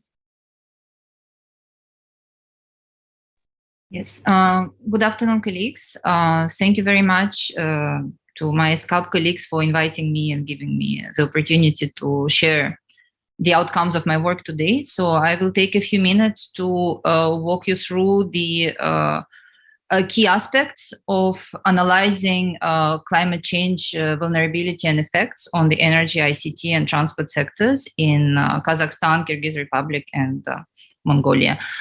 Can you see my screen? I just want to be sure that it works. Yes, we can see it just fine, and maybe you could also put it on full screen. Oh, that's perfect. We can see it in full screen. Okay, great. So I will go, for the sake of time, very quickly through historical and future climate change patterns. So essentially what we can see in 3 countries is that the temperature is going to increase in an accelerated way. On the example of Kazakhstan here, and you will have the opportunity to have the slides for yourself later to see it for other countries, we can see that in average, we're expecting over 2 degrees of temperature change over the intermediate future of 2040-2059. And if we look at the new SMIP6 data, different SSP scenarios show us that temperature could increase up to 14 degrees in the worst case. So that is by 2100. In terms of precipitation, we don't have much change at the national level for either of the 3 countries. However, this tends to hide localized intensified precipitation patterns, which also need to be taken into consideration. This climate change has an effect on how these three infrastructure sectors are going to behave. I'm not going to delve on it again for the sake of time, but essentially increased average and extreme temperatures tend to heavily damage the road surface, and therefore one needs to adapt with new and more adapted materials and think of it in advance. It also tends to damage railways. In terms of the in terms of the energy sector, in particular in Kyrgyz Republic, where we were examining this specific sector, which heavily depends on hydropower, extreme and increased average temperatures will tend to have a heavy effect on the glacier melting, and that over the span of 30 to 50 years can drastically increase the water input. So this is something that which needs to be prepared in advance. And in terms of the ICT sector, so the ICT sector tends to both be affected by temperature and floods related landslides quite heavily. So again, this sector will need to prepare in advance for such eventualities. I want to spend a little more time on the climate resilience action plan, which countries could put in place. So there are steps which could help the country climate proof the sector of its choice. And I will quickly go through each of these steps.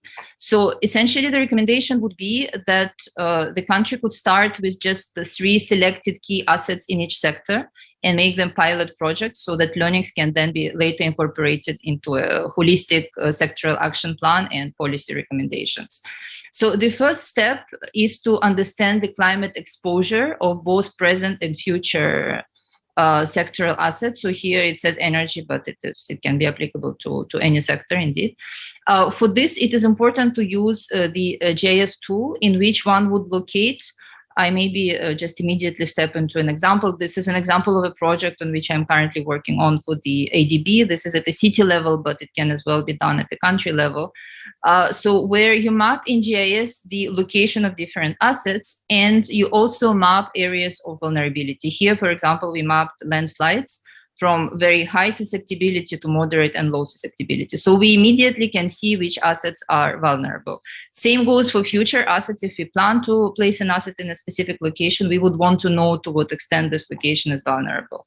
So here, once we conducted this work based on generic climate change future projections, it is important then to downscale climate change projections in areas where your 3 priority infrastructure assets are, to really understand what the localized climate pattern is going to be, because very often they're different from the national patterns.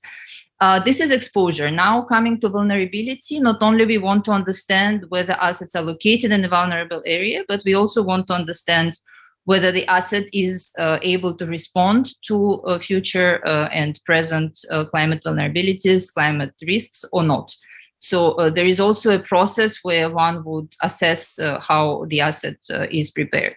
I gave an example here of the transport sector in Ho Chi Minh City that can be looked at in more detail at a later point. But basically, assessing what are potential vulnerabilities before starting with the project allowed the city to include measures which would prevent the vulnerability of the new road.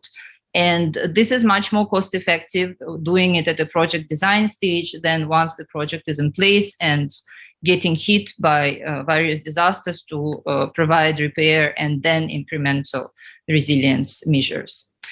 Step 3, this is where a detailed action plan on how to make the 3 selected assets climate resilient can be made. Listing different activities, and these recommendations could be utilized as a benchmark to then expand it to a sectoral climate resilience action plan if there is time and resources to do so. Here giving an example of Nepal, where which also, as the Kyrgyz Republic, heavily depends on hydropower plants. So a holistic analysis at the country level was conducted here to understand what are the risks and what are possible solutions to this risk, which could be taken as as an example. Step 4 is to understand what kind of policy barriers, legal, regulatory governance exist, which prevent from taking action that we have identified in step 3. And this will allow to identify provisions which could improve and put in place the right policies which can benefit the entire sector. Here, giving an example of the United Kingdom, which is in the process of adapting the ICT sector to impacts of climate change, which started with this holistic analysis, identifying different barriers, policy and social barriers, and identifying what kind of actions need to be taken. And finally, a very important step, final but extremely important, is linking to finance the actions that need to be undertaken to climate-proof specific assets. So in here, the 3 countries which we considered are eligible to tap into the Green Climate Fund, the Global Environment Facility, and there are a number of climate finance entities that exist today. And this can be done quite successfully once we know exactly what are going to be climate benefits.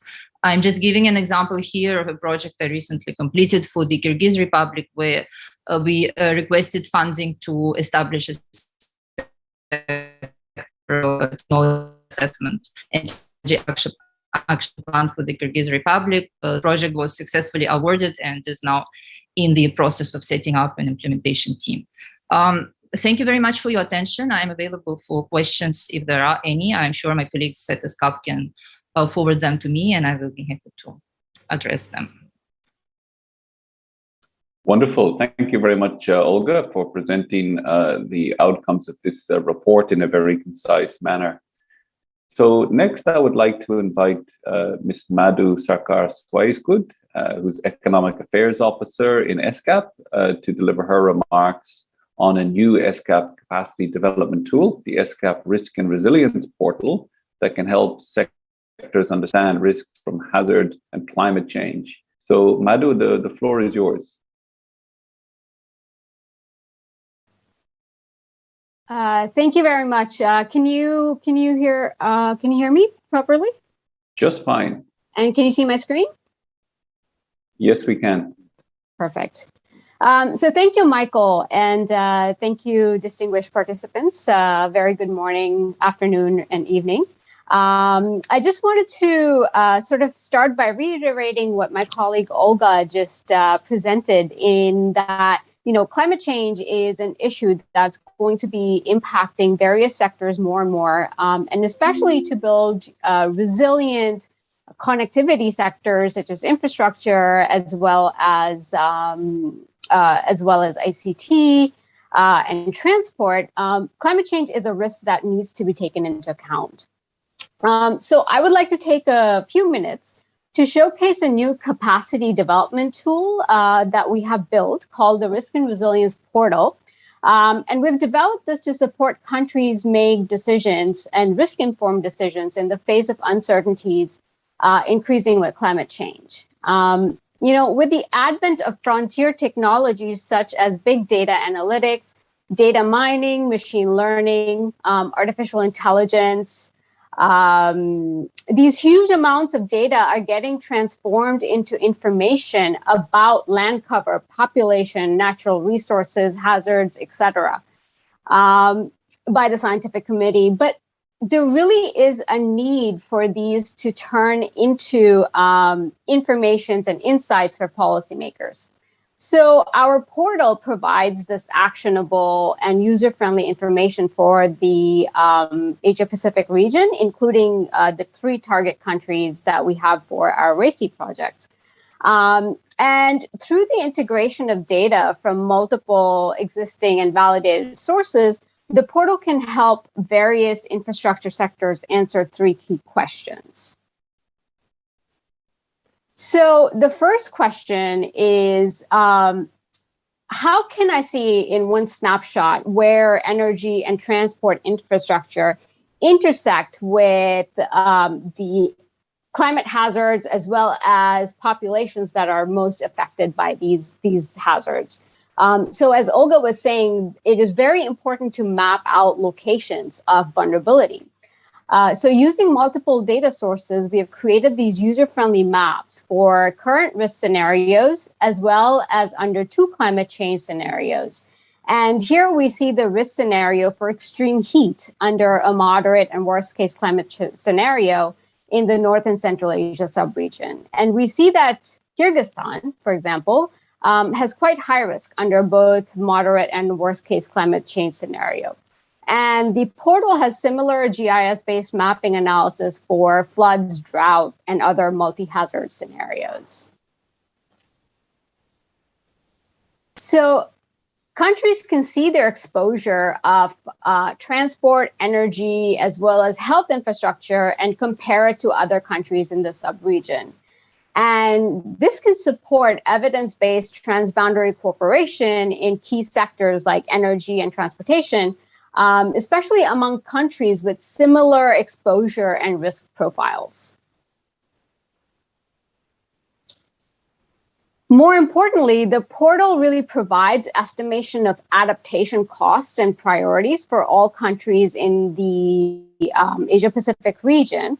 And one of the key adaptation priorities for building climate resilience is to make new infrastructure climate and disaster resilience. And the portal provides this customized cost of adaptation for each country. So for Kazakhstan, for example, the adaptation priority will cost around 0.1% of GDP. For Mongolia, it will be around 0.2% of GDP. And in Kyrgyzstan, it's around 0.25% of GDP. And finally, in addition to building risk and resilience profiles of all the countries in Asia and the Pacific at the national level, the portal also has sub-regional profiles for several target countries, including Mongolia, under a decision support system that we have developed in collaboration with UNITAR. So when the decision support system is loaded, users are presented with the risk profiles of different subnational units. And with a single click of a button, users can pull the information about hazard vulnerability and coping capacity factors that contribute to the risk of each administrative unit, together with various key indicators, as well as potential climate adaptation priorities at the district level. So this sub-regional analysis has been done using the Informed Risk Index methodology, which using complex geospatial analysis, as well as a composite indicator development. And the results are presented here in a user-friendly manner. So really at the local level, policy and decision makers can just focus on the insights to steer informed action. Excuse me. So before I conclude the presentation, I would like to note that we had a soft launch of this portal in August, and we welcome any feedback, as this is a living portal that we will continue to update. And moving forward, we plan to keep refining the portal for use in multiple sectors, particularly through developing additional estimations of how this can also support SDG acceleration, and building additional sub-regional risk and resilience profiles upon country request. So thank you very much, and we very much welcome your feedback on this. Thanks very much, Madhu, and congratulations to everybody involved for all the hard work that went into that tool. So let us move on to the next presentation. I'd like to invite Mr. Talaybek Makev. He's an expert on sustainable development for North and Central Asia, to present the outcomes and recommendations of the ESCAP study reports on transport infrastructure resilience to disruptive events in the RESI project countries. So, Mr. Talaybek, the floor is yours.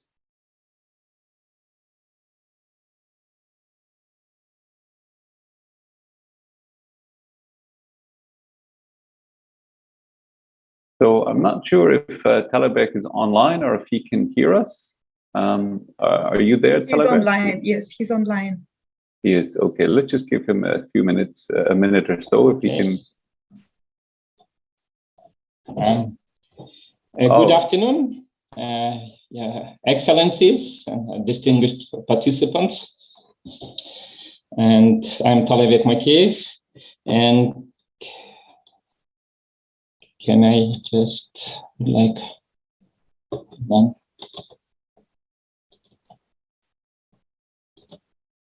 Can you see my slides?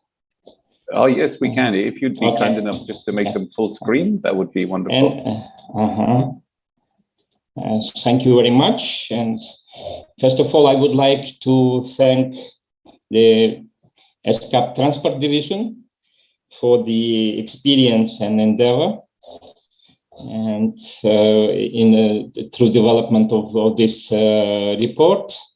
And there were 3 reports developed for Mongolia, Kazakhstan, and Kyrgyzstan. I've been responsible for Kyrgyzstan, and Dr. Gotov Dugerjov and Eduard Kaplan, they were actually experts, developed the other reports for Mongolia and Kazakhstan, respectively. And here are the references to these reports, and so you may find easily just clicking them. And the reports were commissioned to make a brief analysis of the situation with the risk and threats of disruptive events to the transport operation infrastructure in Kazakhstan, Kyrgyzstan, and Mongolia. Those are parties to the Asian Highway and the Trans-Asian Railway networks. Mr. Makeyev, I'm sorry to interrupt. With your slide presentation, we are still on slide 1. So could I request you to make it full screen and advance to the second slide? Actually, mine is moving, and can you see them? That I made already third slide. Okay, in that case, I wonder if because what we are seeing is different, I wonder if the ESCAP Secretariat could maybe assist and show the presentation. Hold on, please. I will try. Can you see them now? We can see the slide. We're on slide 1. So if you could try to put it in presentation view and move to the second slide. Okay.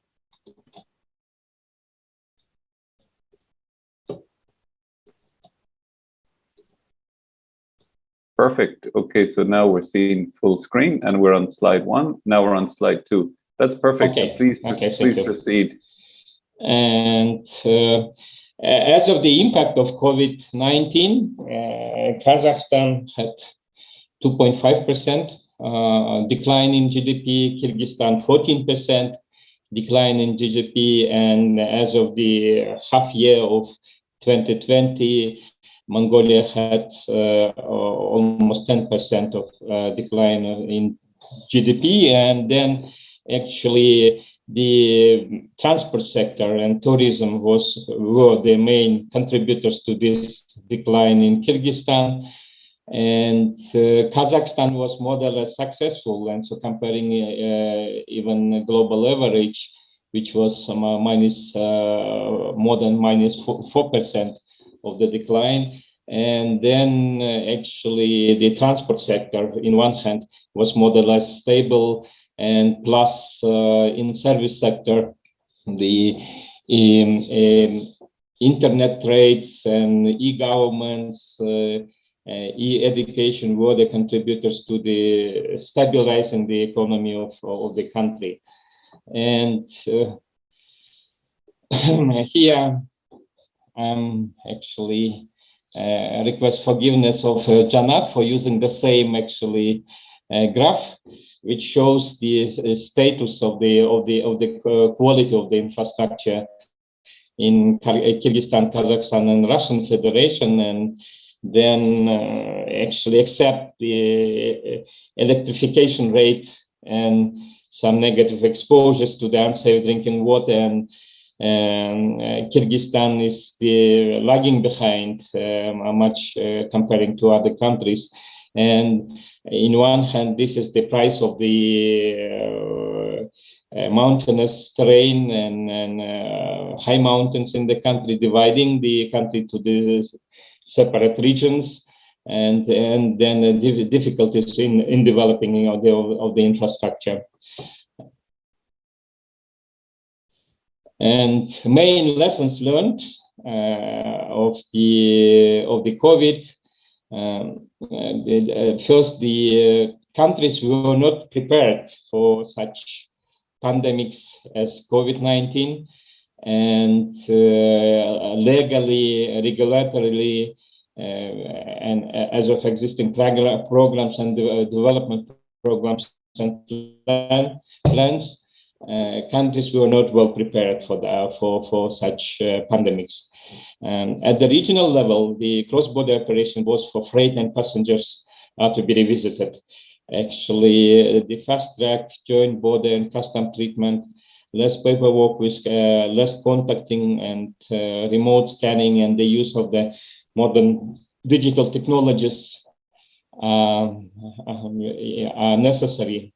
And then COVID as well showcased that the railway freight operations are less affected to the pandemic and quarantines. The railways first increases freight capacity and per 10 kilometers, and it is more resilient to the disruptive events comparing to the road transport. Better coordination and operational collaboration among the border crossing authorities, including the single window systems, may significantly reduce the time and exposure to such events as pandemics. These are the main lessons. And then key recommendations made actually in these three reports. Infrastructure co-deployment provides an opportunity to enable the access to the ICT and mobile communication lines along the Asian highway and Trans-Asian railway networks.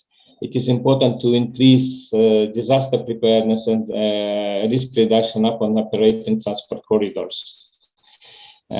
Take into account the interconnections between different infrastructure systems in different sectors and locations, and the cumulative impacts in terms of environmental, social, and economic sustainability.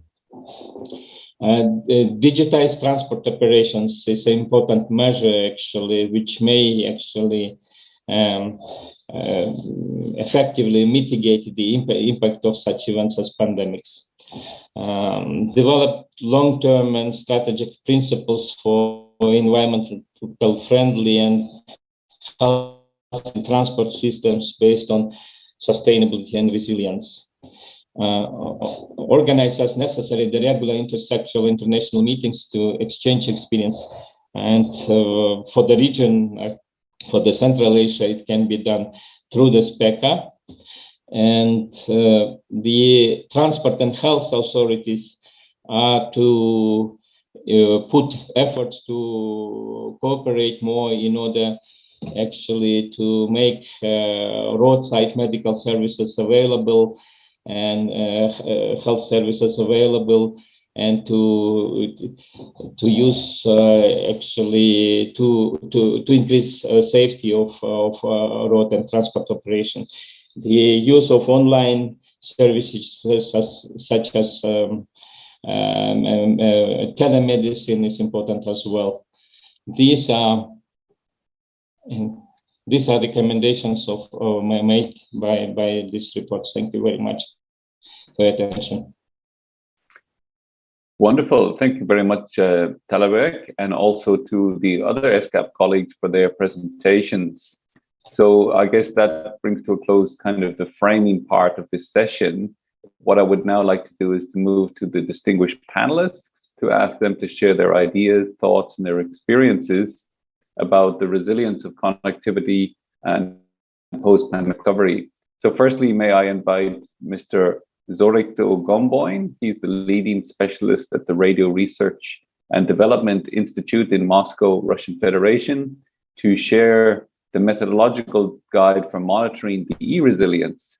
So, Mr. Zorikto, the floor is yours.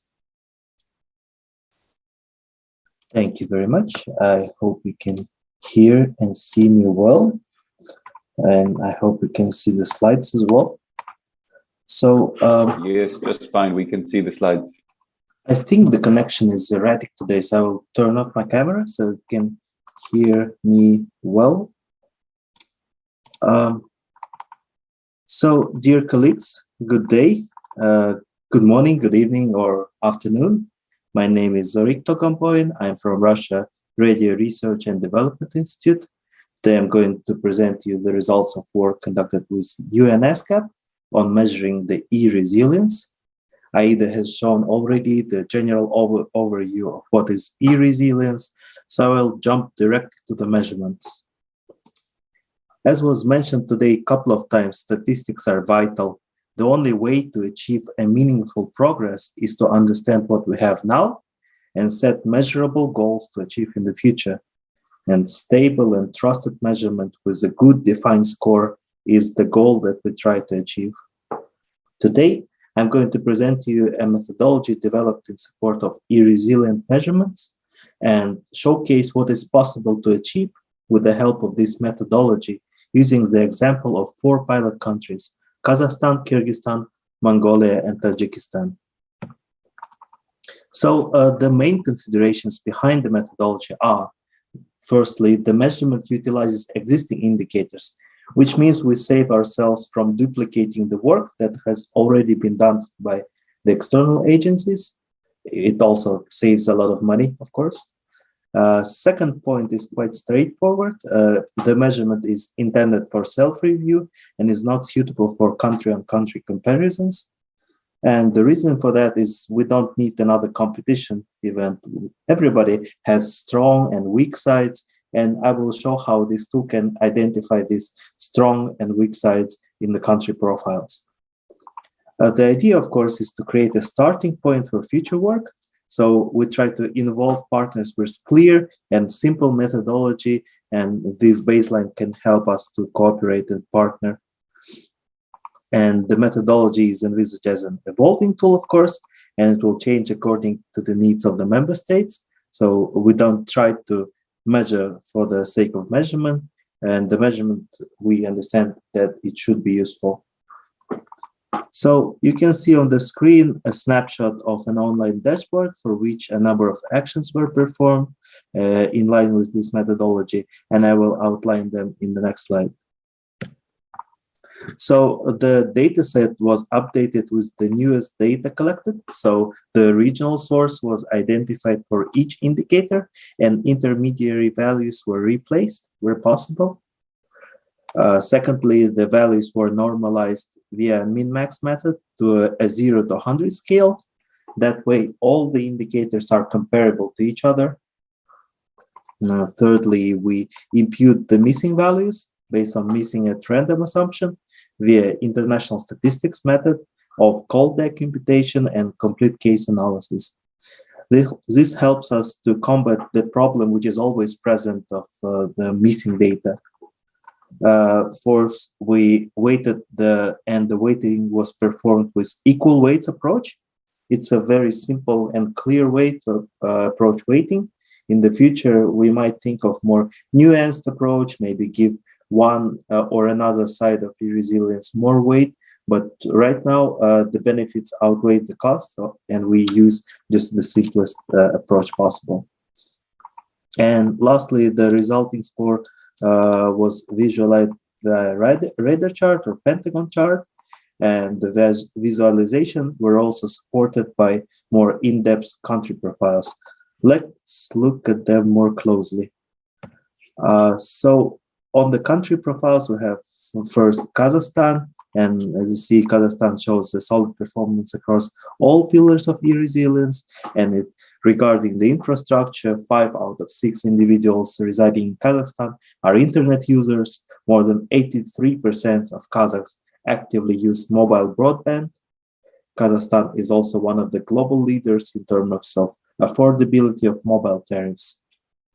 Regarding new systems and apps, there is a need for action in terms of strengthening the trust of consumers to shop online. And also, we need to research the reasons behind relatively low volume of companies which have websites. In the realm of ICT policies, Kazakhstan takes proactive approach to developing cybersecurity policies. There is a national cybersecurity policy present, and Kazakhstan experience in this field can, of course, be useful reference for other countries in the region.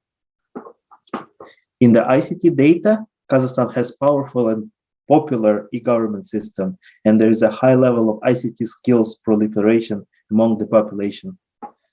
Potential scope of work include efforts to support open data regime and, of course, ensure a healthy inflow of ICT professionals. Last but not least, hazard and exposure scores show that Kazakhstan might want to leverage its strong ICT sector towards more robust disaster risk reduction activities. Let's look at the second country, which is Kyrgyzstan. And regarding the infrastructure, on the positive side, more than 85% of the country covered by modern 4G mobile networks. However, there is a pressing need to lower the cost of broadband relative to the household incomes, both for fixed and mobile broadband. On the new systems and apps, 1 in 4 companies have a website, and app development industry thrives relative to the population size. When we look at the number of apps developed per person in Kyrgyzstan, the numbers are pretty impressive. On the scope of work, government want to provide additional incentives to the adoption of new and emerging technologies. And on hazard and exposure, Kyrgyzstan scores relatively high on hazard and exposure, and this experience perhaps is suitable for a more in-depth study for regional best practice. So in Mongolia, we have on the infrastructure side, there is more than half of the broadband subscriptions are high quality, which means they have more than 10 megabit per second data rate. But we need to improve, continue to improve the territorial coverage of LTE networks across the country. On ICT policy, there is a developed e-commerce and ICT legislation, but it is also important to develop national cybersecurity policies, and this perhaps something that can be learned from other countries, as was mentioned previously. On the digital data, there are very good scores regarding the inclusion. Internet use gender profiles are very balanced, and the rural population is actively using digital payments relative to the other countries in the region. 45% of the population is using online banking. Inclusion efforts are suitable as regional best practices. So on the infrastructure, it is in Tajikistan, it is crucial to reduce mobile tariffs, which remain very high to household incomes.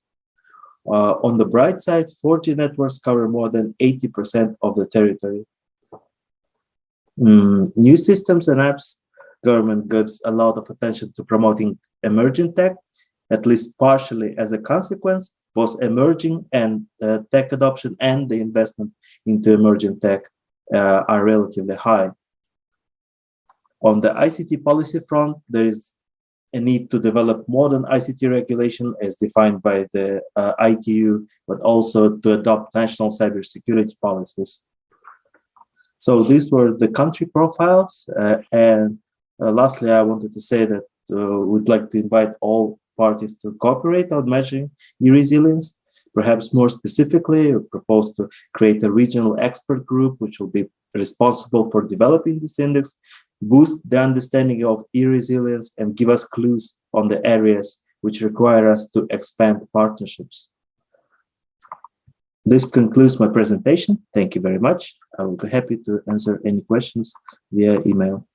Thank you. Thank you very much, Mr. Zorikito, and thank you for keeping to the time. Even though it's a very rich topic, we could go for longer.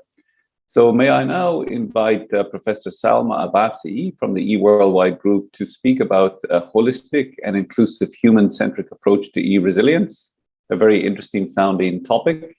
So may I now invite Professor Salima to take the floor. Thank you very much. Good morning and good afternoon, everyone. Can you see my slides? Just fine. We can see them perfectly. Fantastic. Well, I first of all want to thank ESCAP for the opportunity to present today to this esteemed audience. And I think the topic is extremely relevant to the times we're living in, that the digital transformation is on everybody's top agenda. And what we have to do is also consider the holistic, inclusive approach that puts people at the center of the work that we do. I think through my presentation of 7 minutes, I'd like to reinforce the brilliant work that Ida and the team have done, and it's perfect to follow as a Ricto, because I'm going to just touch on those components and then bring us into the holistic resilience view from a human-centric point of view. So as we all know, e-resilience, how it's defined in ICT systems by ESCAP to withstand and recover from any form of challenge faced. And we have the 5 pillars which have been discussed this morning. And we've also had the framework that's been presented for the pandemic mitigation and management, looking at risks and looking at critical components that do talk about disaster.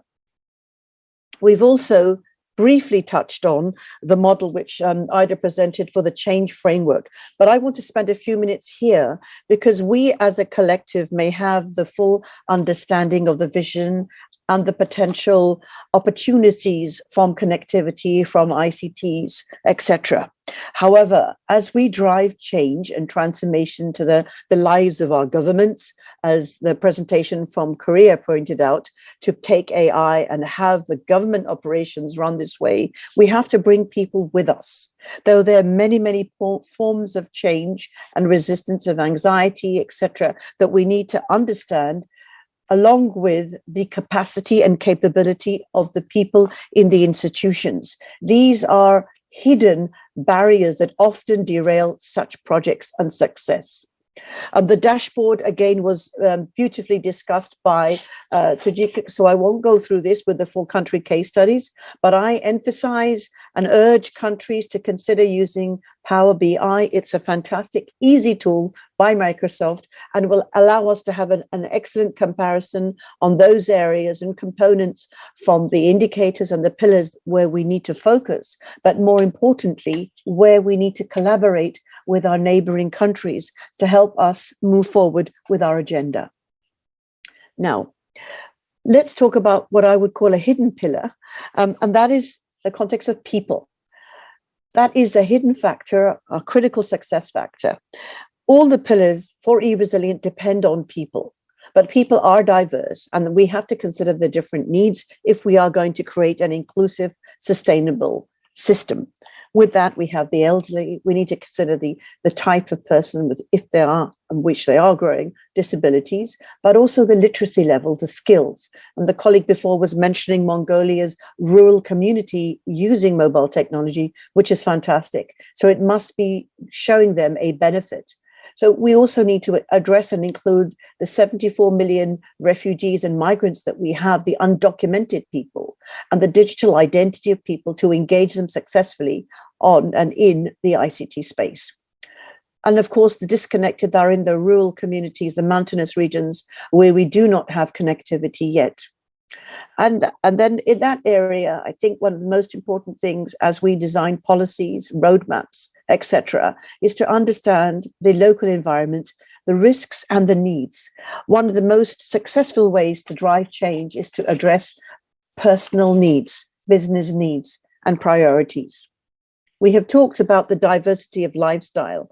It is a complex region that we are dealing with extreme diverse conditions. We've talked about climate change. We're putting all these factors together to understand that the landscape is continuously changing.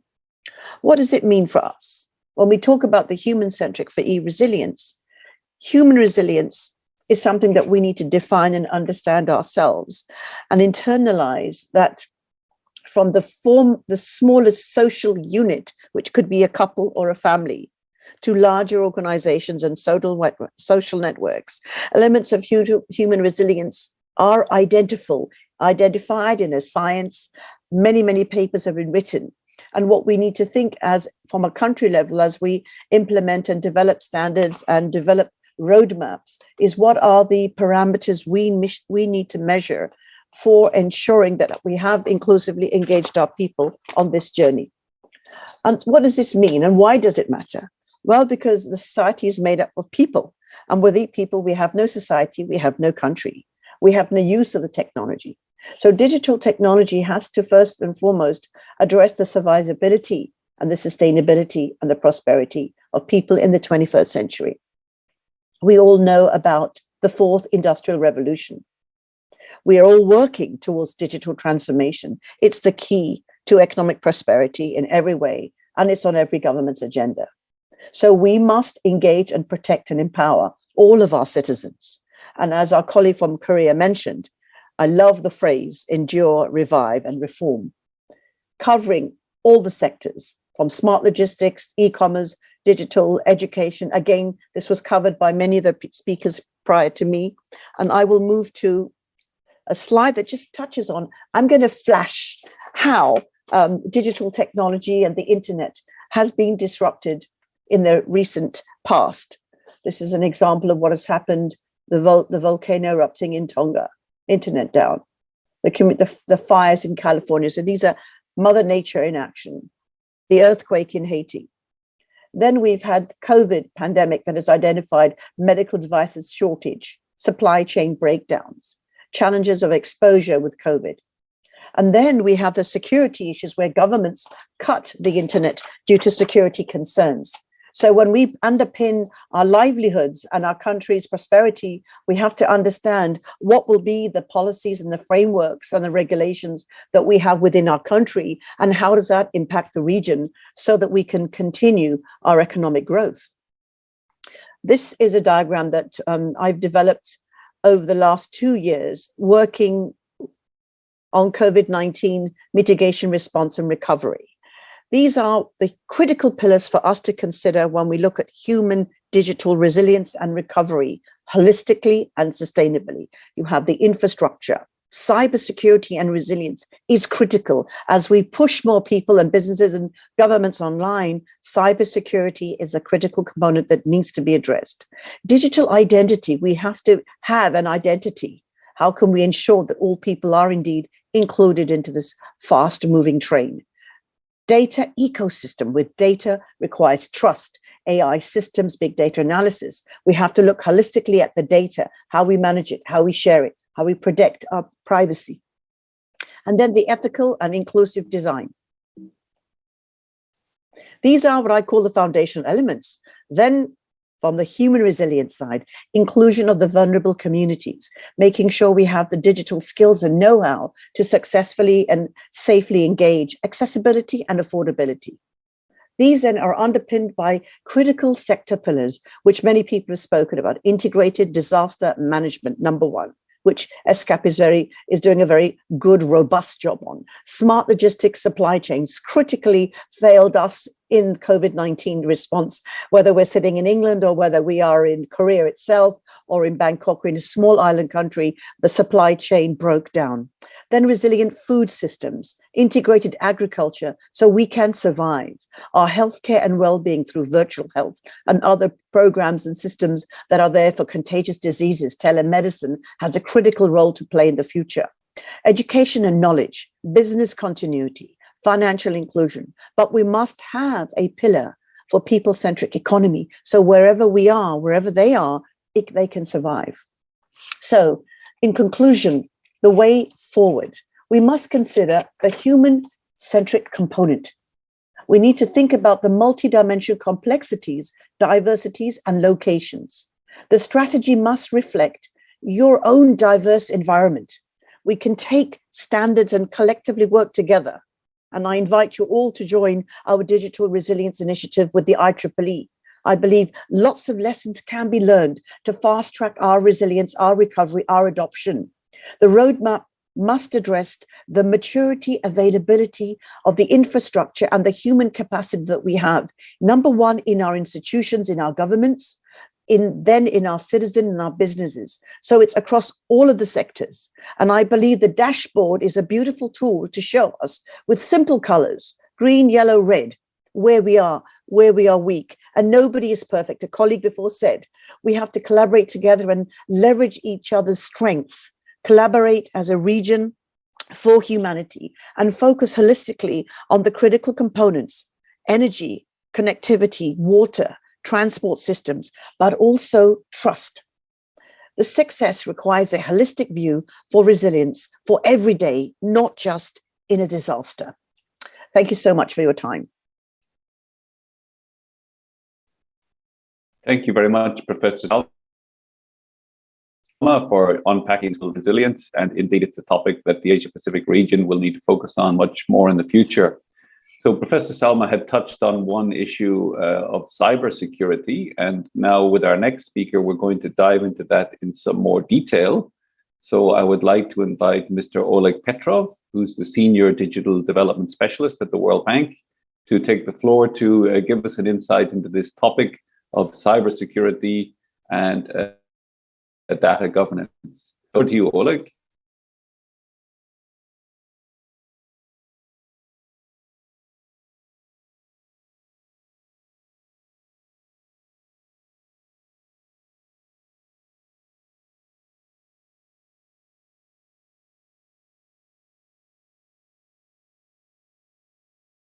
Oleg, we don't have any sound from you, so I'm just checking if your mic is on. Hi, can you hear me now? Oh, now we have you, just perfect. Okay, I'm just trying to set up the presentation. Let me see if it works. Otherwise, I will ask your colleagues to facilitate. Just give me a second. We can see the presentation on screen right now. Okay, good. Welcome to this presentation. I'd like to introduce myself. My name is Oleg Petrov. I'm with the Digital Development Global Practice at the World Bank in Washington, D.C. So as you can imagine, it's now pretty late at night, but I'm very happy to join you today, and many thanks to our friends at ESCAP for inviting us. My colleague Talant was speaking earlier. So it's always a pleasure to reconnect with many colleagues and friends from different organizations and our partner countries on this agenda. Thanks to Tiziana, Aida for inviting me in particular.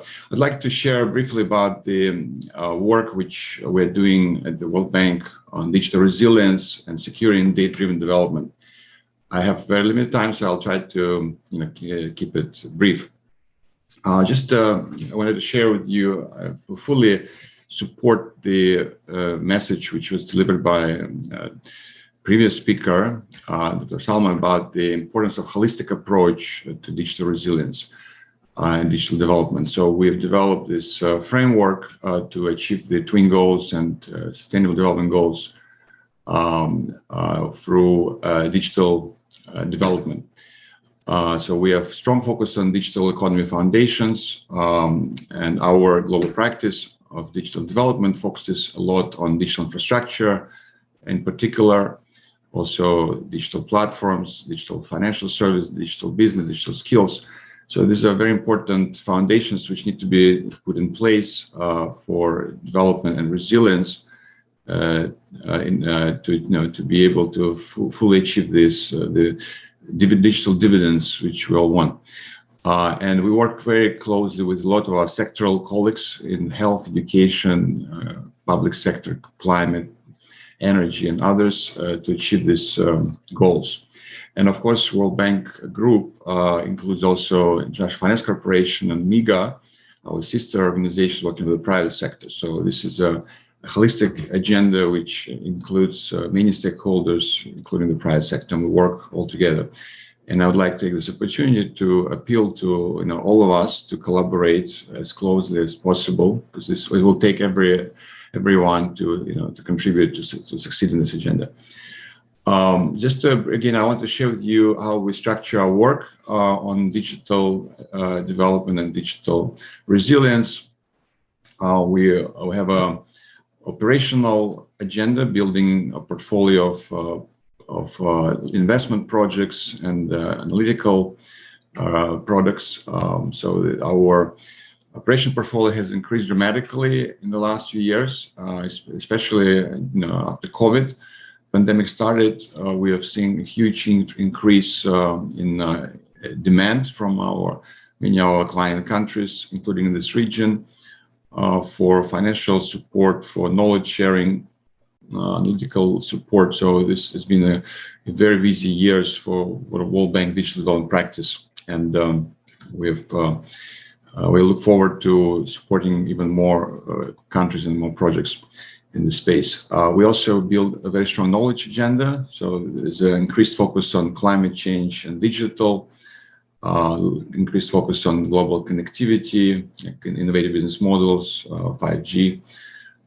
We also work a lot on digital economy, gender assessments, diagnostics, and different areas of digital economy, including cybersecurity and data ecosystems, increased focus on digital regulation. So analytical work has been a big priority for our team. And we work closely with many partners. So as I mentioned, we work with the UN system. We work with many international NGOs, such as Global Forum for Cyber Expertise in Oxford University on cybersecurity, for example. So we live in partnership, and we hope to strengthen collaboration with each organization here today. And we divide our work by regions. World Bank operates in several regions. Africa is actually now divided in 2 regions. And we have a number of regional initiatives as well as country-specific projects.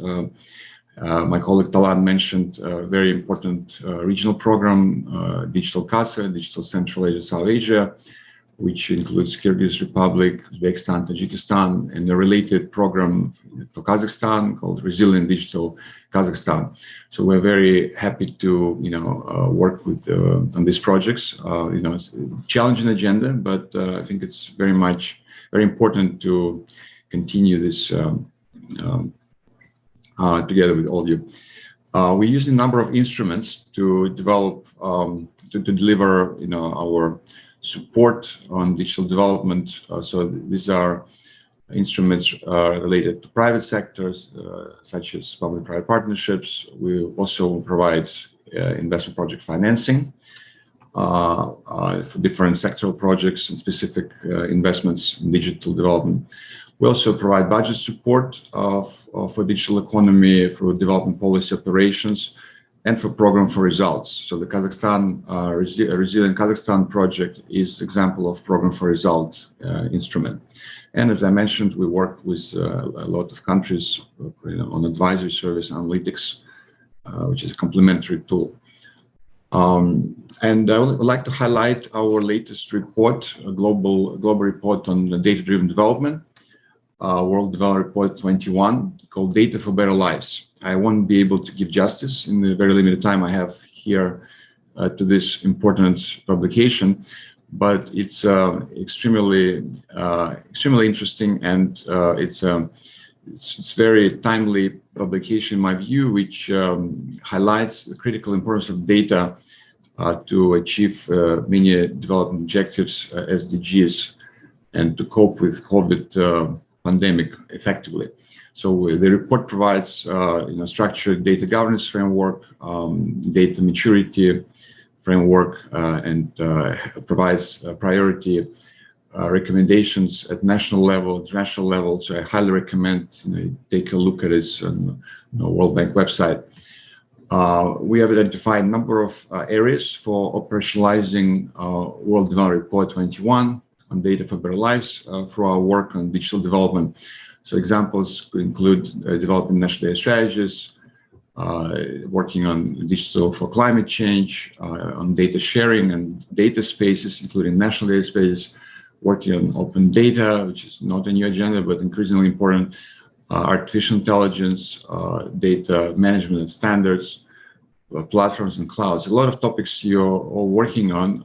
I think these have been reinforced by the report and shows the holistic view of all these data-driven development areas. And we are already working on data-driven development, so it's not entirely new topic, a number of projects and investment projects which our practice has been working on already have a strong focus on data ecosystems, and as well as analytical reports cover data. We had a big report on data-driven development 2018. Just last year on unraveling data's Gordian knot, and there's a new study on data and cloud infrastructure. So we also encourage you to take a look at these reports, which we've been producing over the last few years. And the next big priority for us today is cybersecurity. I think COVID crisis has really accentuated, the cyber risks and weaknesses of many countries. So this is agenda. It's a pandemic which affects everyone, every sector, every country. Just like human health-related viruses, the cyber viruses spread globally and put at risk digital space everywhere. So 95% of attacks could be prevented if proper training and system updates were in place, and the remaining 5% could be mitigated. So it's not a mission impossible, and we can collaborate to mitigate these risks together. We have structured similarly an approach to handling cyber resilience and mitigating cyber risks. So we work on operations and investment projects. We have increased funding for cybersecurity components over the last few years. Many examples of such projects you see here, and the portfolio is growing. Increasing knowledge agenda. Many knowledge products are being developed right now. I'm working on some of them, critical infrastructure protection. We are starting to work on global baseline study for cybersecurity, etc. And also starting to work a lot on awareness raising, capacity building. So we invite you to participate in our cyber knowledge sharing series, which will be implemented very soon. You will see announcements from World Bank on cyber resilience. And we'll also be hosting a global conference on cybersecurity later this year.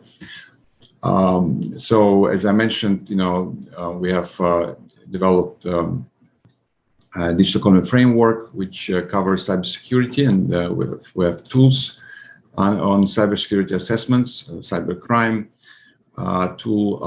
The new toolkit on critical infrastructure protection is being piloted now in several countries, including in this region.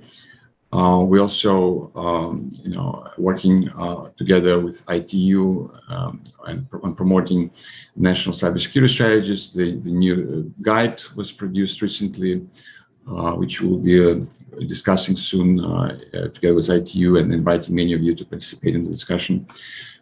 So there's a lot of activities in cybersecurity, which we hope you can participate in and collaborate with us on. I'll just give you one example before I close this presentation. I've been working closely on cyber resilience and digital resilience in Kyrgyz Republic. There was a diagnostic done together with our partners from Oxford University and KISA, and that informed national cyber strategy, and additional funding from Korea was obtained. It's being now implemented through a digital resilience program, including a lot of knowledge sharing, training activities. We're also helping with this, developing a cyber incident response team together with ITU. And there will be a training program on digital resilience leadership launched in a few weeks' time. So hopefully some of you can participate in the launch event.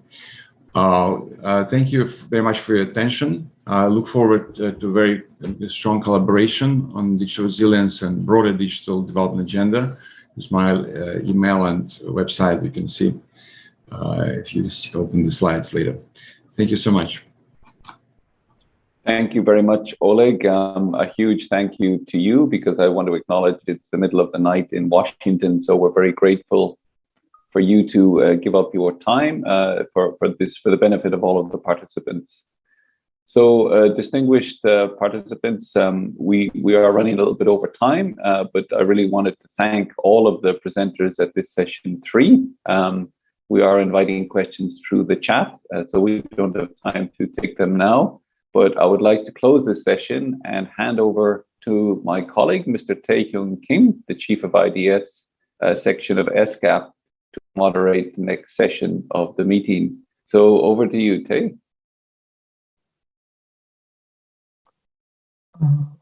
Thank you, Michael.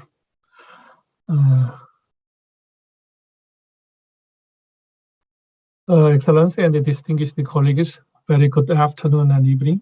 My name is Taehyung Kim, the section chief of the ICT and development section of the ESCAP. So that is, I'm your moderator for this session. I understand that session 4 is focusing on summarizing the way forward in terms of the continued regional cooperation and economic cooperation and the integration based on the achievement and lessons learned and the partnerships. Now we have our colleagues, so we have the time to listen from our colleagues and on our future actions and the cooperation as kind of the panel presentations. In the list that is, I'd like to invite as the first our colleague that Mr. Eldara Abbasov is Deputy Chief of the General Department of the Technological Innovations and Statistics, the State Customs Community of the Republic of Azerbaijan. Mr. Eldara Abbasov, if the floor is yours.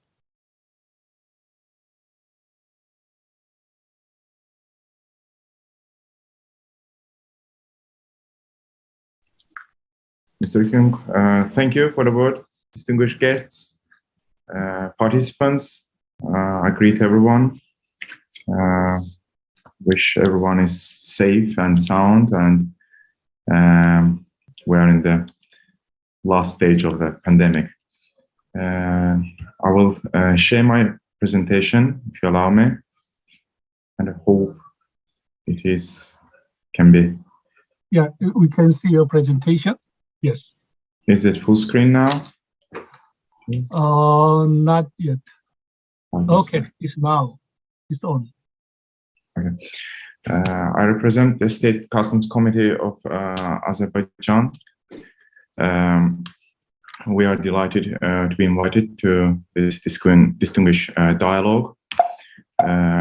We will be discussing on how we manage the trade facilitation and the border administration in terms of budget receipts, and what kind of tools we use to make sure we can facilitate the trade in the country. If we'll, for customs organizations worldwide, as WTO suggests, the improvement in border administration throughout the world can boost the global trade by $1 trillion, meaning that this is a very important aspect that could have a bigger impact on international trade than managing the tariffs. Trade facilitation has emerged as a key factor for international trade efficiency and economic development of the countries.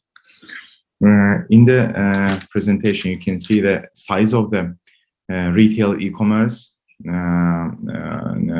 from 2014 until 2020, and the projections until 2024. We can see that the sales in billions of dollars has a significant increase. The compound annual growth is huge in this industry. In 2020, we had 4.2 trillion sales of e-commerce worldwide. And if we look into the next slide, we can see the compound annual growth of e-commerce is, although it's decreasing, it will capture over 21% of the total retail sales worldwide.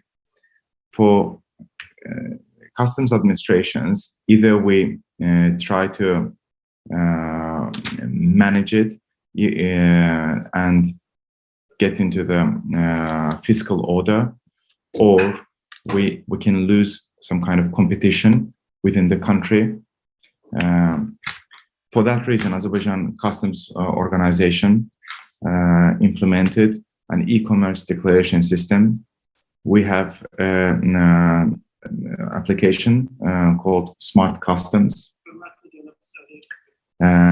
We have over 290,000 users.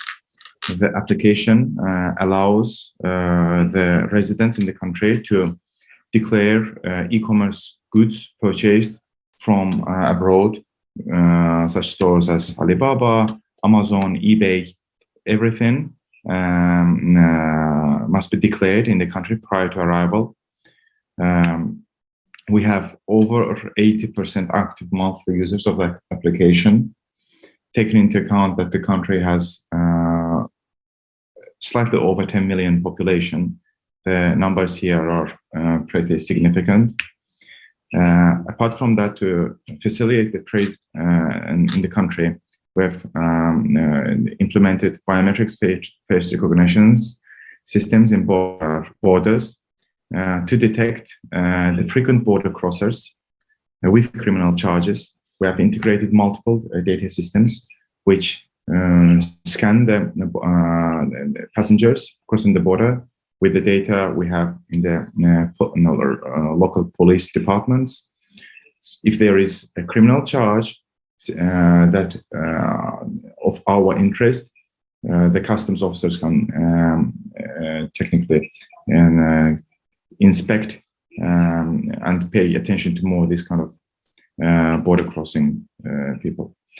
With Georgia, we've implemented certificate of origin sharing using blockchain within the organization called Guam. It's post-Soviet countries organization for economic development, Georgia, Ukraine, Azerbaijan, and Moldova. The certificate of origin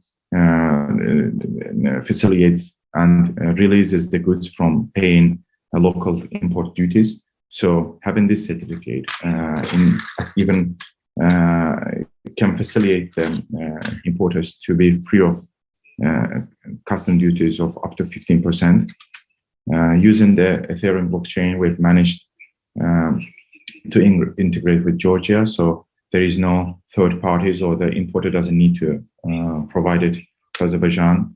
The time allocated for certificate inspection has decreased significantly from 7 minutes up to 20 seconds. To facilitate trade in the country, we use the cross-country preliminary information sharing. The border countries, we live stream our databases, for the purpose of goods exports and imports. In terms of declaration processing with artificial intelligence, we're working with Amazon SageMaker. We are trying and we will implement the first customs release event this year. It will, we think, if we can automate the customs release process and use the AI for these purposes, this can allow the country to save over thousands of minutes of declaration processing by the customs officer, and it can facilitate the trade in big numbers. Thank you for your attention. These are the major products we use at Customs of Azerbaijan to make sure the customs budget receive the intended receipts, the amounts, at the same time provide and assist trade in the country. Thank you for your attention. Thank you very much, Mr. Eldar Abbasov. That is also, thank you for the keep time. And then it's a good information on the trade issues trend of the Azerbaijan. Okay, I'd like to invite the next speaker in my list, Mr. Aytimpetov, Director of the Information Corporation Department of MDDIAI of the Kazakhstan. Aytimpetov, the floor is yours. Thank you. Thank you very much.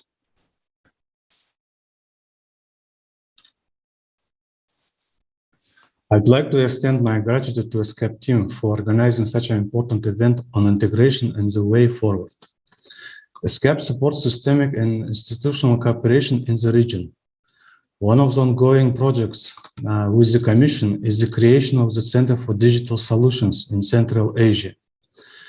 The very idea of the proposed Digital Solutions Center is to create a regional platform for important initiatives in the region. In addition, cooperation and partnership via Digital Solutions Center will help to achieve sustainable development goals. Thanks to our commitment to full-scale digital reform, we have high e-government penetration, promising cloud and artificial intelligence architecture, as well as flourishing human capital. We have already created the foundations for the functioning of a full-fledged digital government focused on citizens and with an emphasis on data that is collected and properly processed. In addition, within the framework of the national project named Technological Breakthrough by means of digitalization, science and innovation, we are taking certain measures to develop the big data industry, introduce elements of artificial intelligence, 5G, digitalize all public services and digitally transform industrial facilities. Kazakhstan is constantly working on an issue of increasing the investment attractiveness of its ICT industry. In this regard, the government has set the task of attracting financial institutions, investors, big tech companies to its economy. We have been creating an efficient model of relationship with foreign countries and investors based on a stable and effective legal system and a predictable business environment, which has affected on the growth of investments in national economy. With certain, an effective business environment plays a key role in attracting foreign investments in ICT industry. Kazakhstan was one of the first countries in the region to declare its openness to foreign investments and its commitment to international investment protection standards by concluding investment agreements with many capital exporters. The government created special economic measures, including Astana International Financial Center and Astana Hub International IT Technopark, with separate jurisdiction, favorable tax and visa regime, including also favorable measures for IT entrepreneurs. In addition, there is a variety of instruments aimed at supporting businesses in Kazakhstan. Subsidies, loans, and express guarantees for startups, co-financing tools by Kaztech Ventures, export and import credit insurance and grants for startups, to mention but a few. I hope today's event will also open promising areas of cooperation between our countries and other organizations, especially pushing investors, financial and venture institutions to take a lead in joint projects. We believe valuable recommendations of our international partners will enhance ICT sector in the region, so we are ready to continue our productive cooperation. I'd like to express my gratitude for the opportunity to have a speech at today's dialogue. Thank you for your attention. Thanks very much, Mr. Aytimpetov. That is, thank you for also that sharing the progress and achievement of the Kazakhstan government on digital agendas, including the AI and 5G. Also, that we noted that is the government is trying to open the door for the foreign investment in digital sectors or something. So we hope to that is the more great partnership and cooperation among member states of the ESCAP. I would like to move to the next speaker in my list. That is Mr. Dastan Elevkanov, the chairman of the executive board of the KazAid of the Kazakhstan. Mr. Elevkanov, the floor is yours. Можно включить камеру? Can I turn on the camera, please? Turn on, please. Turn on, please. Can you please turn on the camera? Yes, I turned. I cannot turn on it because it was stopped by organizer. Okay, now it's okay. Yeah. Okay, good. Good, very good. Thank you. Уважаемые участники Distinguished participants сегодняшней сессии, of this session, позвольте от имени let me, on behalf of the Kazakhstani Agency for International Development, CAS-8, greet all participants of today's meeting and to thank ESCAP Secretariat for this opportunity to speak up at today's event. As we know, social and development country of the country depends on the opportunities provided by digital technologies. I would like to share Kazakhstan experience in the field of digitalization, which can be used by our colleagues in the field as further strategic priorities for the development in Central Asia. Probably I will reiterate what was mentioned by other people from Kazakhstan, speakers from Kazakhstan. Back in 2017 in Kazakhstan, the state program Digital Kazakhstan was initiated for 2018-2022, which is implemented in the following areas: digitalization of economy, transformation of economy in order to improve labor productivity, transfer to e-government, transformation of governmental infrastructure, implementation of digital Silkway for data collection, processing and storage, development of e-hub, creating the knowledge transfer, это создание условий для развития and creating ecosystem for development of technological entrepreneurship, relations with business and government, as well as to implement innovations. Реализация программы «Цифровой Казахстан» повысит Digital Kazakhstan implementation would improve effectiveness, повысит занятость населения, будет способствовать развитию отечественного IT-сектора, повысит качество образования и здравоохранения, а также улучшит инвестиционный климат, повысит производительность труда и рост доли малого и среднего бизнеса. Как сегодня упоминал министр Богдан Мусев, сейчас наша страна занимает 29-е место в мировом рейтинге по индексу развития электронного правительства. Хотелось бы отметить следующие важные проекты, реализуемые в Казахстане.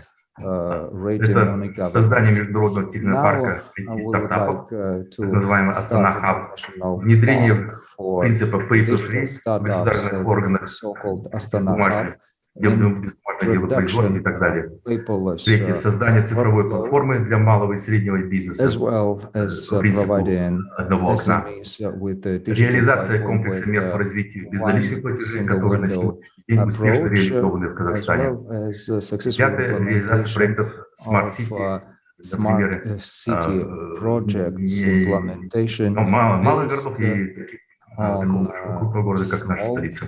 С каждым годом в Казахстане совершенствуется процесс предоставления государственных услуг нашим гражданам. Реализуемая в настоящее время цифровая трансформация призвана сыграть решающую роль как в трансформации сферы государственных услуг, так и в расширении возможностей для развития бизнес-предпринимательства. Еще в 2006 году в Казахстане был введен портал электронного правительства и government.kz. А сегодня его пользователями является более 6 миллионов человек. Из него предоставляется 760 электронных услуг. Хотел бы сообщить, что прошлой осенью наше агентство организовало 2 семинара по предоставлению государственных услуг согласно принципу одного окна для служащих из Узбекистана и Кыргызстана.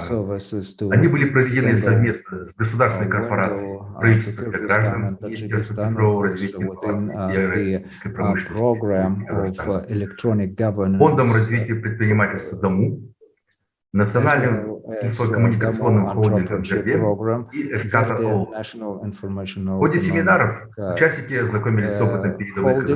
as well as the UN ESCAP. This was a joint project within which our citizens provided with expert support. Generally, single window approach had a significant positive impact on government services, and we would like to continue raising satisfaction level of our citizens for governmental services based on a single window approach, and we are ready to share our experiences with our neighbors in Central Asia. Thank you for your attention.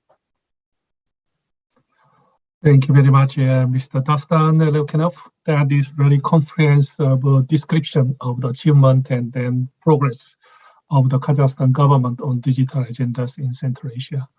And then we hope to have the continued our cooperation with KazAid to support the member state in Central Asia. Now, I'd like to move to the next speaker, is Mr. Paul Lam. He's a strategic officer of the Asian Development Bank. Sorry, not AADB. It is AIIB. Is the Asian Bank for Infrastructure and Investment. Paul, are you here? Thank you very much. I am here. Yes. Thank you very much. I'll just put on the slides very quickly.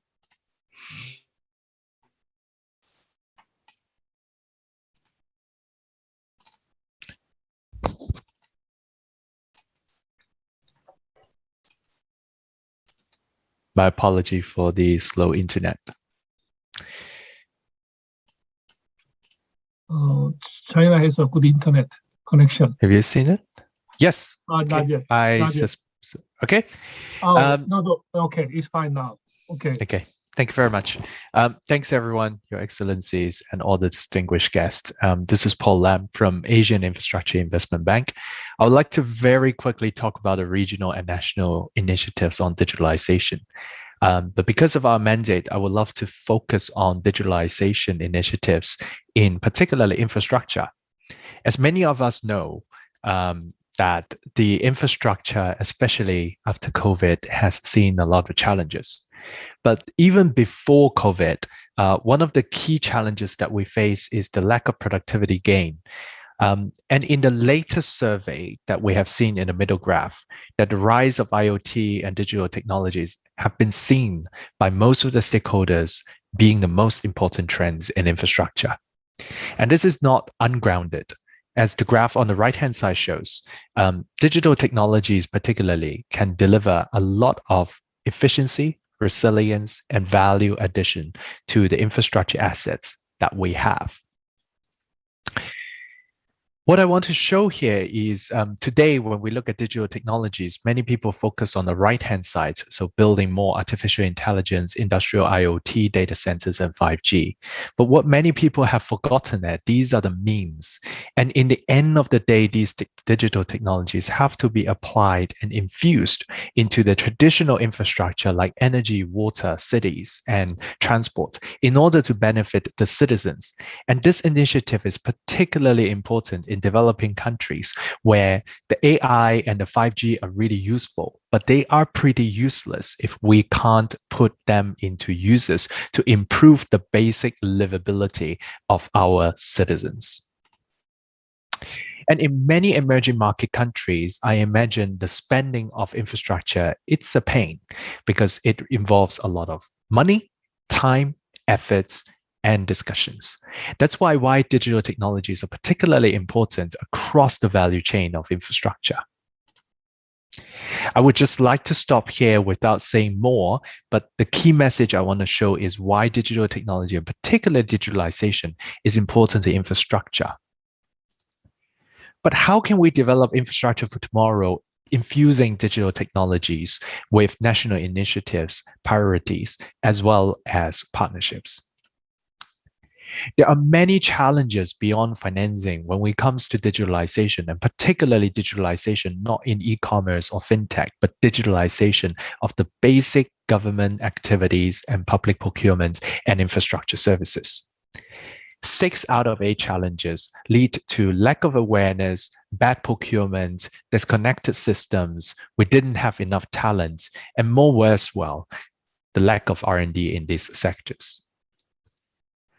These are the 6 trends that AIIB see, and as you can see, the first 3 are all related to the observation that adoption technology is rapidly growing.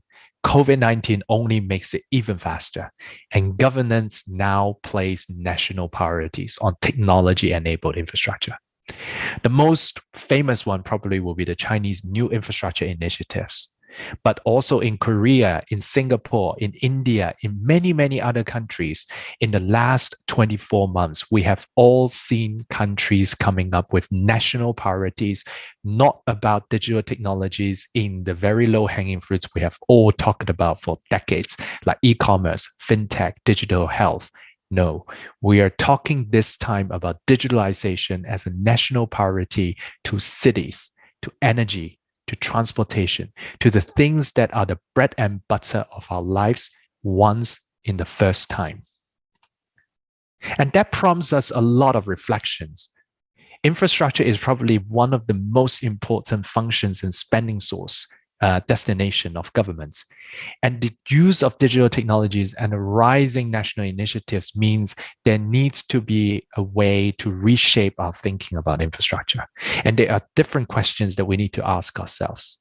For the sake of time, I'll just probably skip this, but I would love to leave these questions as an afterthought for everyone. The last bit that I want to show is from AIIB's perspective, we take this view that digitalization as a national initiatives and priorities is something that we would like to support. On the outer rings are all the infrastructure technology and the digitalization adoptions. We finance them. But we don't turn a blind side to also fundamentally developing some of these core technologies, which is the red one. But as a multilateral development bank, and also with many, many of the development agencies and governments and international collaboration platforms today being here, I would like to urge everyone to really think about how can we bridge the two. Technologies have done really good things, and many digitalization have been happened in e-commerce and fintech. And now it is time for us to put digitalization into more critical uses that changes fundamental lives of every citizens, and to enjoy and to narrow the digital divide, not only between populations, but also between different business sectors. With that, I'll just stop here, and thank you very much, everyone, for joining today's session. And it's my privilege to present here. Thank you. Thank you very much, Mr. Polam. I think it's very, very insightful presentation. It's pity we don't have enough time to listen to your full presentation. So anyway, thank you very much to highlight the infra technology, adoption of the infra technology. I think it's very interesting concept. So hopefully we have another chance to invite you in another event to listen. And then I move to the last speaker in my list is Mr. Saad Abdullah Paracha. Mr. Paracha is the Senior Regional Cooperation Specialist and Unit Head of the CAREC of the Asian Development Bank. Saad, are you here? Okay, it's over to you, Saad. Thank you very much, Taehyung, and also to ESCAP for inviting us. So I'm Saad. I'm looking after, well, first of all, I'm joining from Manila here in Philippines. So greetings to all the fellow panelists and other participants who are logged in today. Also thanks to the co-panelists for their excellent presentations from Azerbaijan, Kazakhstan, and our young friend from AIIB. Glad to be sharing the panel with you. I think using the opportunity that I am sort of the last one on the panel, I can probably mix two things. One is obviously I was supposed to talk about the digital, some of the digital initiatives and possible regional cooperation, but the session for this session, we also perhaps could discuss a little bit about way forward in terms of continued regional cooperation and economic cooperation, and how we can all work together. So let me just very quickly share a little bit about the Central Asia Regional Economic Cooperation Program, which is part of ADB's, Asian Development Bank's efforts to promote working together, bringing the countries together, bringing the development partners together. Since 2001, this program is being supported. We at the Asian Development Bank are the secretariat for the program. We have 11 member countries from Afghanistan and Pakistan in South Asia to Georgia and Azerbaijan in Caucasus, and then the 5 Central Asian states, Western China and Mongolia, all form part of this program. And we have kept this cooperation very much. It started off as a operational and project-based collaboration, so that we keep it very focused and relevant for the people and the countries involved. And it has grown significantly, and we approved a new strategy in 2030. Approved a new strategy for CAREC in 2017, where we have adopted a cluster approach, and we will be focusing. The countries have agreed to focus on 5 clusters, including in economic, financial development, infrastructure, human development, tourism, economic corridor, and such. So we have a very open system where we invite development partners. Last year, we held a session on with the development partners on how we can work together. We, as an example, we worked with ESCAP to develop the CAREC digital strategy. We are now interacting closely with AIIB on a number of initiatives, including possible collaboration, co-financing of many projects which we have doing. Similarly, we are working with colleagues from World Bank, World Custom Organization, ITU, and inviting them to participate in either various sector committees and groups that we have under the CAREC program. So I was going to refer to the McKinsey report, which our friend from AIB has already included in his presentation. So a very relevant study.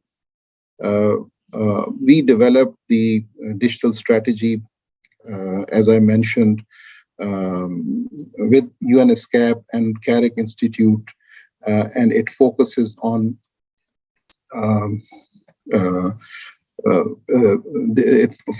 a few pillars, including developing the right leadership and governance structure, and having a coordination mechanism for the region where these countries can work together that transcend national boundaries. And there are quite a few that were discussed today also.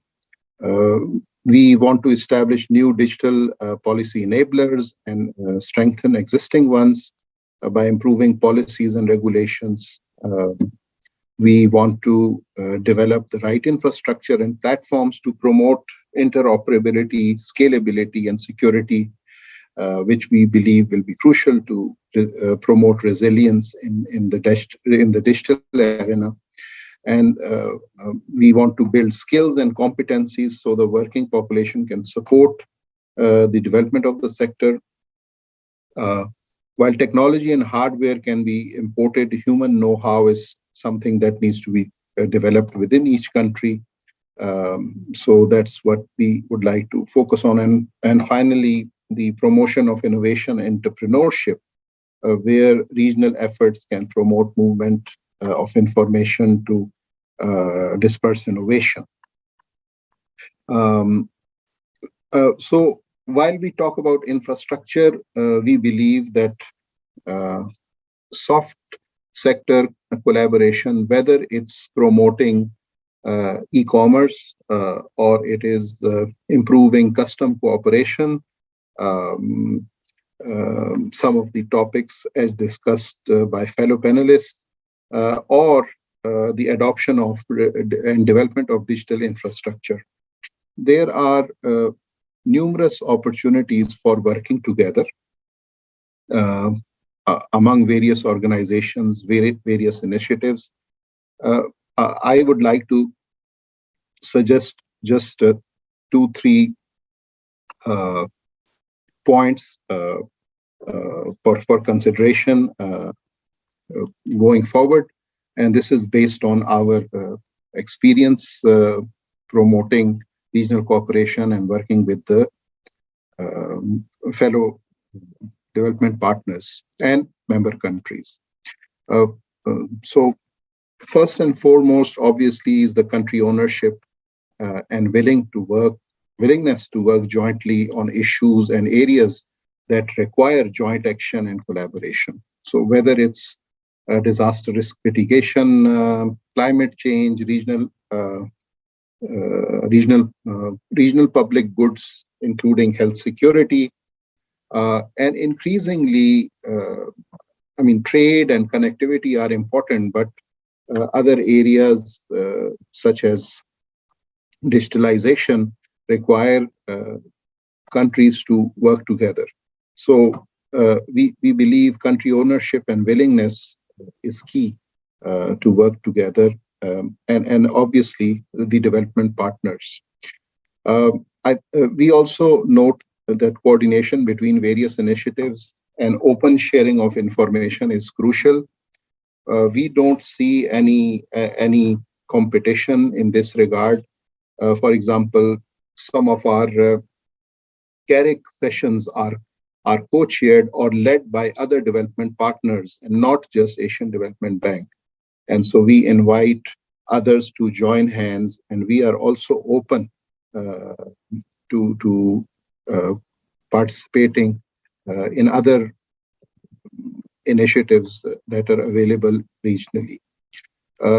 We believe that prioritization is crucial, and with so much to be done, some sort of prioritization is important to enable a focus and results.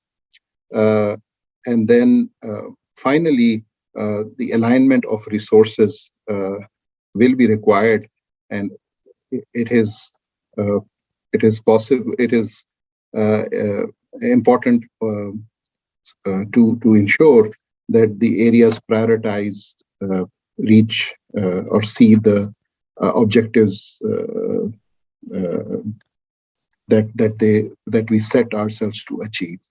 So just mix of some of the comments and observations from fellow panelists, and also what I've been hearing since start of this interesting session coordinated by ESCAP.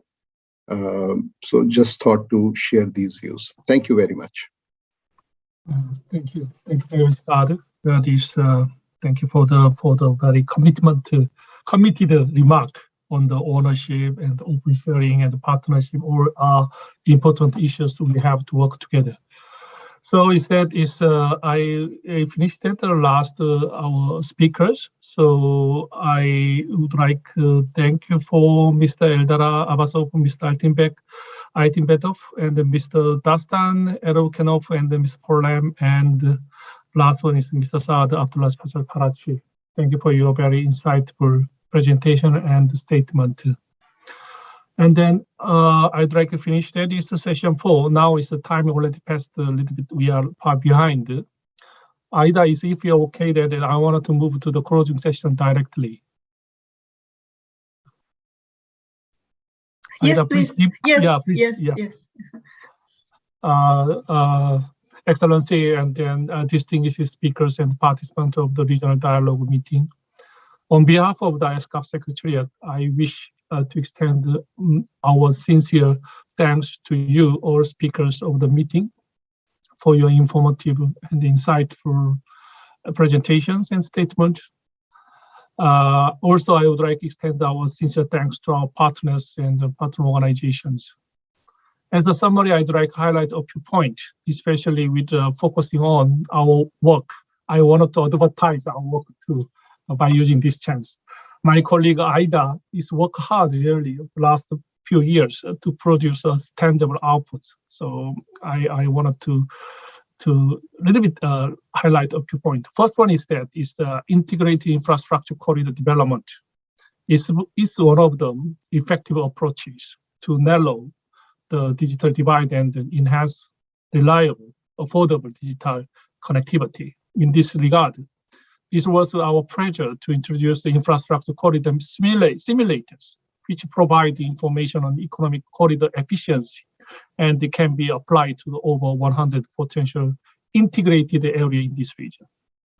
The second one is that in implementing this integrated infrastructure corridor development, the initiative for co-deployment of ICT and the transport energy infrastructure could save a lot of budget, also increase effectiveness of digital connectivity, in particular in the landlocked countries.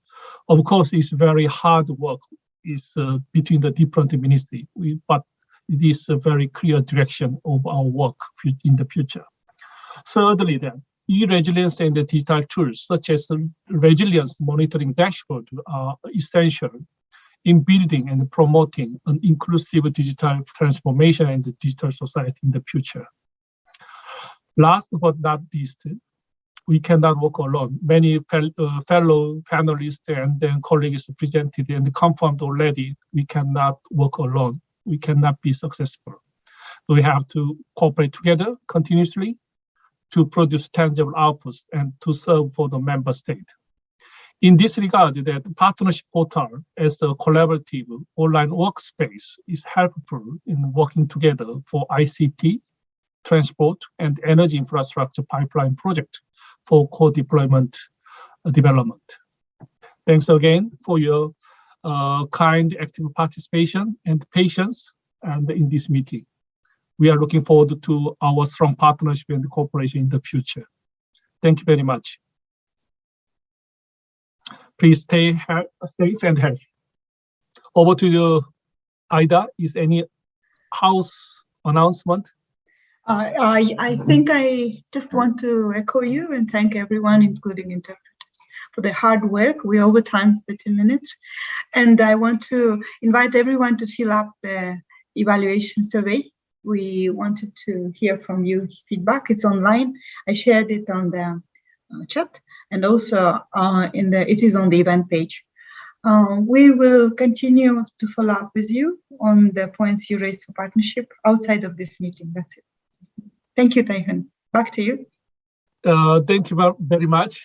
Please go back your home nicely. I know that you are at home, but I hope to see you on another event. Thank you very much.